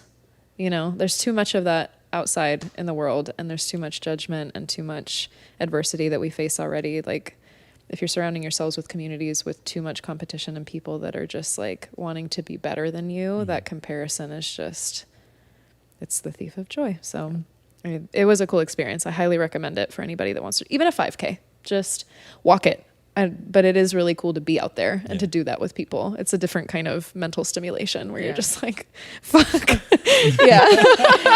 cool that everybody signed up though. Like, and you guys got to experience that together. I was really lucky. My best friend's husband, actually, he was like, oh, I wanted to do I don't know if it's like a run or a bike across the Coronado Bridge. And so he was looking to sign up for that. And then I was like, oh, that's funny, because we're going to sign up for this triathlon. He's like, fuck it, I'll do that instead. And it was just this snowball of like all these people doing it. We ran into a ton of people we didn't even know were doing it, but we know from the fitness community doing it as well. And they were like, yeah, I do this every year. Like, they're like running like no problem. And I'm just like hobbling along. I'm like, I hope I make it. Yeah. So it was cool. It's a cool community to like experience just once. You know? Did you train for it, or did you just kind of like raw dog it? Sort of. I probably raw dogged it a little more than I'm willing to admit, especially with the running. Like, I didn't condition myself at all for running, and that was 100% on me, and I knew that. But my boyfriend and I would go like swim laps at the pool, and it's 8 laps is a quarter mile, so we'd do like 12 laps, and it was like the first thing I've ever like smoked him in besides spin, and I was like, eat my dust, bitch. So I was like, you want to go practice swimming? And so the swimming. Is he competitive? Nah. But I could have definitely done more. I wish more than anything I'd done more for my knee health, because I also know better than that. But it was just I was hurting, but I crossed the finish line, and you just feel good. You're just like, I did that shit. Yes. You did do that. A lot of people don't do that. So yeah. Well, you want to do a marathon, right? I want to do it like a 5K. I've never thought about a triathlon just because I don't know, maybe once I did a 5K. Like, I feel like I'd start at like a smaller one, but I've never done anything like it. And I also hate running. I despise it. Like, you can You're like, I hate running. Let's do a 5K. Yeah. And I think that's why, like, I want that mental challenge, because it would for sure be like such a mental challenge for me to like even get through with, because I think the 5K is 3 miles, right? Yeah. So I was like, I used to walk Roar Park here in Veneta, which is 3 miles. Yeah, I lived right by it. Okay, yeah. I'm like, I'm sure it's not the same thing, walking Roar Park and like running a 5K. Yeah. But I've just never trained for it. I will do one day. Not there yet, but I will. I think I might do the rock and roll marathon this upcoming next year, right? Because they'd already passed this year. Yeah. Because I have a friend that does it every year, and him and his fiance were going to do it this year. And she's going to do it next year, so I might train with the them, half or the full. I think he does the full, and she was going to do the half. I'm not 100% sure. Don't quote me on that. But 5K for me. I wouldn't do either of them, but like one day. See you for brunch. Yeah. Like, just I'll make a badass sign. I'll be like, let's go, Bo. Yeah. I'll just meet you there with some French with toast. Some French, yeah, something, some mimosas. I don't know. But like I said, we can just keep going for days, but Jesus has to edit. I know. Jesus is hating us right now. So while we start wrapping things up, it's 2 questions that I always like to ask our guests. It is, which one should we start with? This is the first time I ask a guest. I know. I was like, why are you asking her? Did you prep for this? It's the Aries vibes. Sort of. Okay. Sort of. I think the questions. Oh, if I could go back to my old self at a certain age and give myself advice, what would it be? Actually, the reason I bring that one up first is I had a really hard time with that, because you brought it up earlier, but it's like, it's those things that you just kind of have to live through. And I'm so stubborn that I know I just wouldn't have learned some of my lessons otherwise. So I don't think there's a lot I would go back and change. The one thing that I do look back at often, because it was and it is still such a struggle now, and after talking to you, I know you can relate to this now, is I would go back in time to myself, like later high school, early college, and urge myself to find something that makes me happy to move my body. Because I wasn't athletic growing up. I was nerdy. I was a piano player. I was a glider pilot. And so I didn't do competitive sports. I wasn't in organized things like that. And other than swimming competitively and doing gymnastics when I was little, I just never really stuck with anything. So when I couldn't rely on my metabolism anymore, and that was now part of my health. And when I got overweight, I had high cholesterol, actually. And I've actually not told a lot of people that. And it's kind of weird, because you go from being like 100 pounds stick skinny in high school to then like, what? Like, what does that even mean? You know? I ate my Cheerios. Yeah, exactly. I ate the honey nut. That's where I fucked up. The original one. Should have skipped the sugar. But I think that if I could go back and just urge myself to do something, boxing was actually my first love before spin. I loved, because when I gained weight, a lot of it was in my. we have everything in the garage. I'll whoop your ass. I honestly, yeah. But I think with boxing, all of your strength comes from your lower body. Yeah. And when I gained weight, I was lucky because I pretty like evenly distributed weight, but it was all in my like lower body mostly. And so I went from having like the most beautiful long like Victoria's Secret model legs to having like thick thighs. And so I hated my legs. Like that was the first thing where I looked in the mirror and I was just like I hate the way that I look. And just having to change that narrative when you're used to something for so long and not used to having to work for it is so hard. And so I think that boxing taught me to love my legs, because that's where all of your power comes from when you punch. And so it was just a very transformative in my mind. Like the thing that you hate the most is actually the strongest part about you. And then eventually with spin, that was still true. So I would go back and I would tell my adolescent teenage self before I hit like my womanly curves and shapes, like you have to do and find something that gets you out of bed that's going to make you happy to move your body. And now obviously it's spin, because it doesn't feel like a workout. It feels like you're just you're in the club just a whole trying party. to survive. And so, and the 45 minutes goes by like that. And you're done. You did your cardio. If you did it properly, there's a lot of core engagement. There's a lot of the way that I teach. I like to try to give you a full body workout. But I think that that's the most vital part, because if you don't grow up playing football, playing tennis, then you're not used to moving your body or having to work for it. And so if I went back, I would just tell myself that motion is lotion, and you got to find something that makes you want to move your bones a little bit. That's probably my biggest regret, not starting that earlier, because it was such a struggle to then lose the weight, find something I loved. And then now being a spin instructor is kind of like my way to force myself into a healthy lifestyle. I don't have a choice. I have to wake up tomorrow at 3 to teach a class. And so I'm capping it at this second tequila, because people are depending on me. Yeah. And so it was kind of just my way to ingrain, like, this is now just part of your lifestyle, period. Yeah. But I don't think it has to be that extreme. I think you can build those healthy habits, and I just wasn't taught them. So I think that that's what I'd go back and tell myself. If anything. I really like that answer. Nobody's ever given an answer like that, but I really like it. And I think that is pretty key, is finding something that you love. It is. I don't give a shit what it is. It could be just like walking around and staring at the sky. Like, just move. Yeah. Yeah. Park at the far end of the store. And walk to the store. Park doing laps to get my Cheerios for my cholesterol. But that is, I did mention that in one of the podcasts, where it was like, I just couldn't get into like the traditional gym, because to me I hate it. It's just boring. I hate it. Yeah. And like, to me, my first love was football. I mean, I started playing when I was 5, played for like years. And then I got into boxing in my college years. And then I fell in love with that.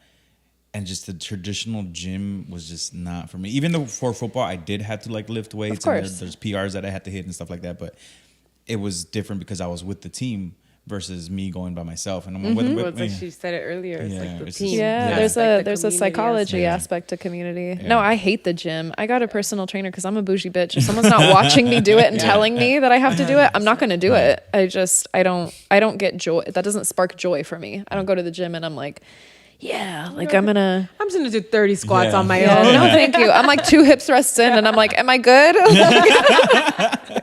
I sweat. Yeah. And then, what's been the worst and the best advice you've ever been given? Oof. I feel like I've luckily not been given a ton of bad advice. I feel like I've not listened to a lot of the good advice that I've. Listen, huh? Yeah, I just don't listen. But the one thing that sticks out, I had a client who was like a tenant at a property I manage, and she ended up buying the unit from the owner, and she became my client from being just like the tenant that rented the unit. And I guess she like looked me up on Instagram, and she was like talking shit to me to one of the board members who I'm cool with. And she was like, she posts like half naked pictures, like, that's so unprofessional. Like, this is who's managing our money. And the board member at the time, she doesn't live there anymore. Her name's Carla. And she was like, girl, she's talking shit. Like, she told me right away. Yeah. And so I actually reached out to her and I was like, hey, welcome to the community. I overheard that you might have some concerns about my ability to do this job based on what you saw on social media. And I just would love to offer you a space to discuss that if you think it's necessary. However, I do pride my professionalism and my ability to do my job on the fact that that's who I am behind the scenes, and everything I've lived and done has allowed me to be really good at my job for the past decade that I've done it. But if you still have concerns, and she was like, oh shit, like she didn't think I was going to call her out on that. And she responded and she was just like, people are so brave behind their fucking keyboards. And she was like, no, I thought it was really interesting that you were just public on social media considering some of the things. You should really go private. And I think that's the worst advice I've ever gotten. I think that's the problem. The problem is that people portray this like perfect, like, what do you want me to do? Show you every night I go to Toastmasters on Monday and then I just teach, and I'm like, I'm not a perfect human and I don't claim to be. And I think that everything I've lived allows me to fight for you a little bit better, because I have passions and I have intellect and I have all these things that I wouldn't have if I hadn't lived all of this. And so, not to mention, just like, get off my page. What are you doing? Yeah. Like, what a creep. How'd you find me? Exactly. And Fight so me. I think that just, obviously it's your prerogative if you're private. I have a lot of close friends that are very deeply private people. And I'm not suggesting everybody should just be public on social media, but I think that having to hide a piece of who you so authentically are just because that doesn't fit a certain mold of what people want to see or expect to see out of you is such the problem with social media being this facade. Like I don't claim to be perfect, and I never will. And so my social media is a very authentic representation of my growth, my evolution. And if anything, that's a testament to how I also can do this job really well. So she's like, put it on private. I was like, no. Thanks for the advice, but Respectfully, no. Yeah. Just don't look at my page. Yeah. You go private. And then the best advice I've gotten, I'm actually really lucky. The past 2 years, 2.5 years, I've had the most incredible therapist that I've ever had in my entire life. And last year in like January, I kind of like graduated from her, and it was a huge moment. We were still on like Zoom, and she was like, I think we're good. Like, I think you've graduated. And I would say anything she's ever given me has been some of the most solid. In a year with her, I worked through more than I did in the past decade with other people. And one of the first things that she had me do was an activity called the Bill of Rights. Have any of you heard of that? No. Ooh, I love doing this with new people. Okay, so the Bill of Rights, I'm gonna look them up. She basically sent me this worksheet, and she was like, okay, I want you to go home with this worksheet, and I want you to rate each of these things on a scale from 1 to 5. 1 being that you don't believe you deserve this, and 5 being that, yeah, like, fuck yeah, I deserve that. And I think it's like 25 statements.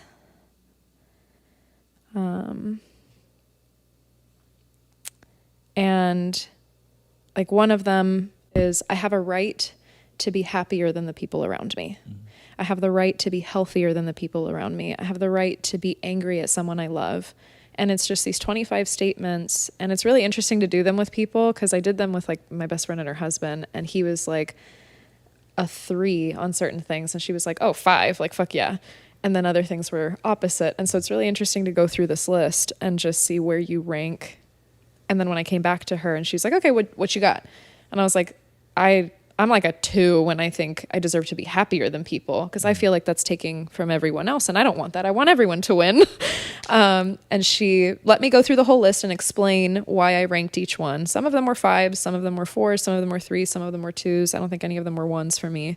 And she was like, well, the whole point of this exercise is that you actually should be a 5 on every single one. And any one that you scored under a 5 on, that's what we're going to work on.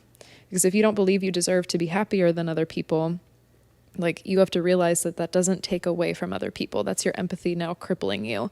And it's a really cool exercise because it really pinpoints, based on the situation you're currently living, based on your traumas that have built you the way that you are. It's just a really easy snapshot of like, ooh, that one has me fucked up. Like, I got to work on that. But if you don't believe that you deserve all of these things, like, it's just very easy to see where you need to work.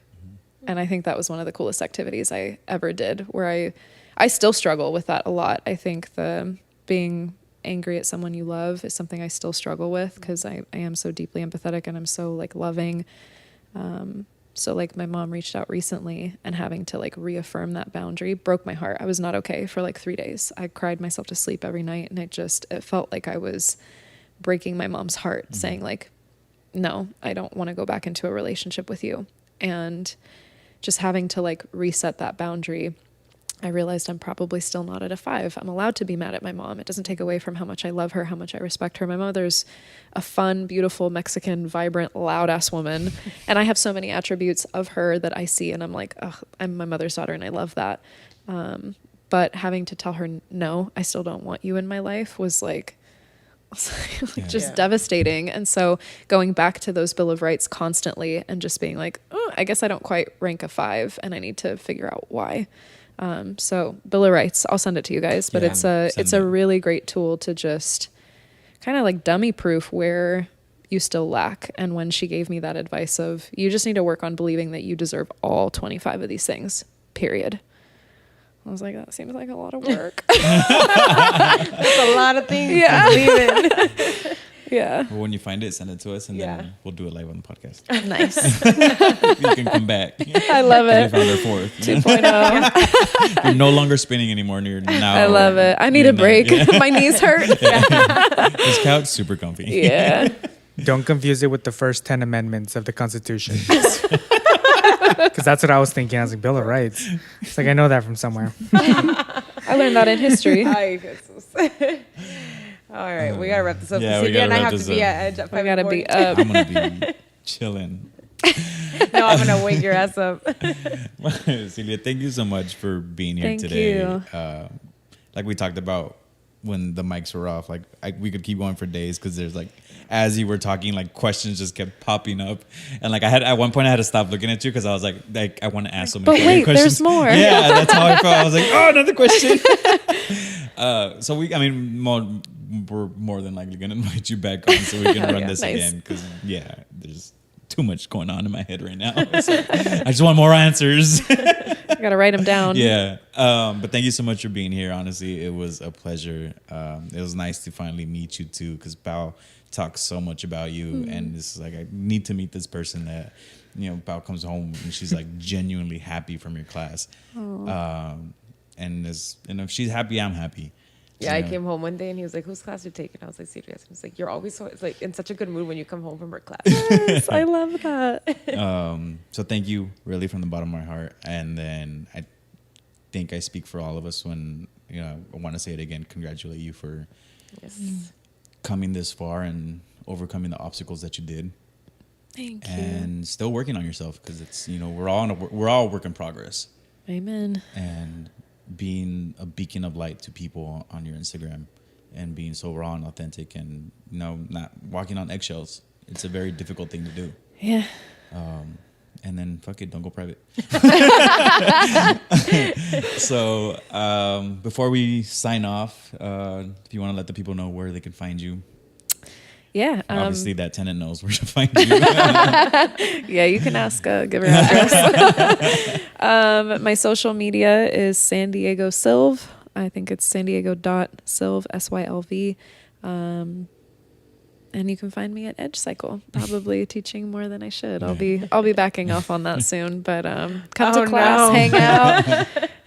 I need more for me. I think that's it's coming full circle where I'm just like, now I'm pouring into other people's cup a little too much, and I feel like it's also taking away my ability to give really good classes every time, because I'm doing it too much and I'm having to show up and be like, I ain't fucking feeling it today, you guys. We're gonna fuck shit up today. And it works, but so San Diego Sylv, if you want to connect on Instagram, and come to a spin class. Even if you don't come to mine, we have a lot of really wonderful instructors, and I've been really lucky to be mentored by a lot of incredible people that share the same values that I do and really want you to leave feeling like you're part of that community, wanted, respected, loved, welcomed. I can't say enough good things about our community. So even if it's not for me, do it for the feel good. Yeah. For the moments. Well, guys, thank you so much for spending another martes con nosotros. Do you have a Jesus quotes or not? No, I don't. But I was just going to say we're going to link all the links in the bio We'll link everything. Yeah, we'll link it down below. If you're watching the video, it's down below. But thank you guys again. We appreciate you for spending probably 2 hours, solid 2 hours with us. But it was a great conversation. Yeah. It was. Really happy with this podcast. Y como siempre, guys, live your best life, fight your fears. At the end of the day, the only things that you regret are the things that you did not do. So vive con huevos, guys. We love you. Peace. Live with eggs, like, subscribe, notifications. What he said. Bye. Shout out to our sponsors.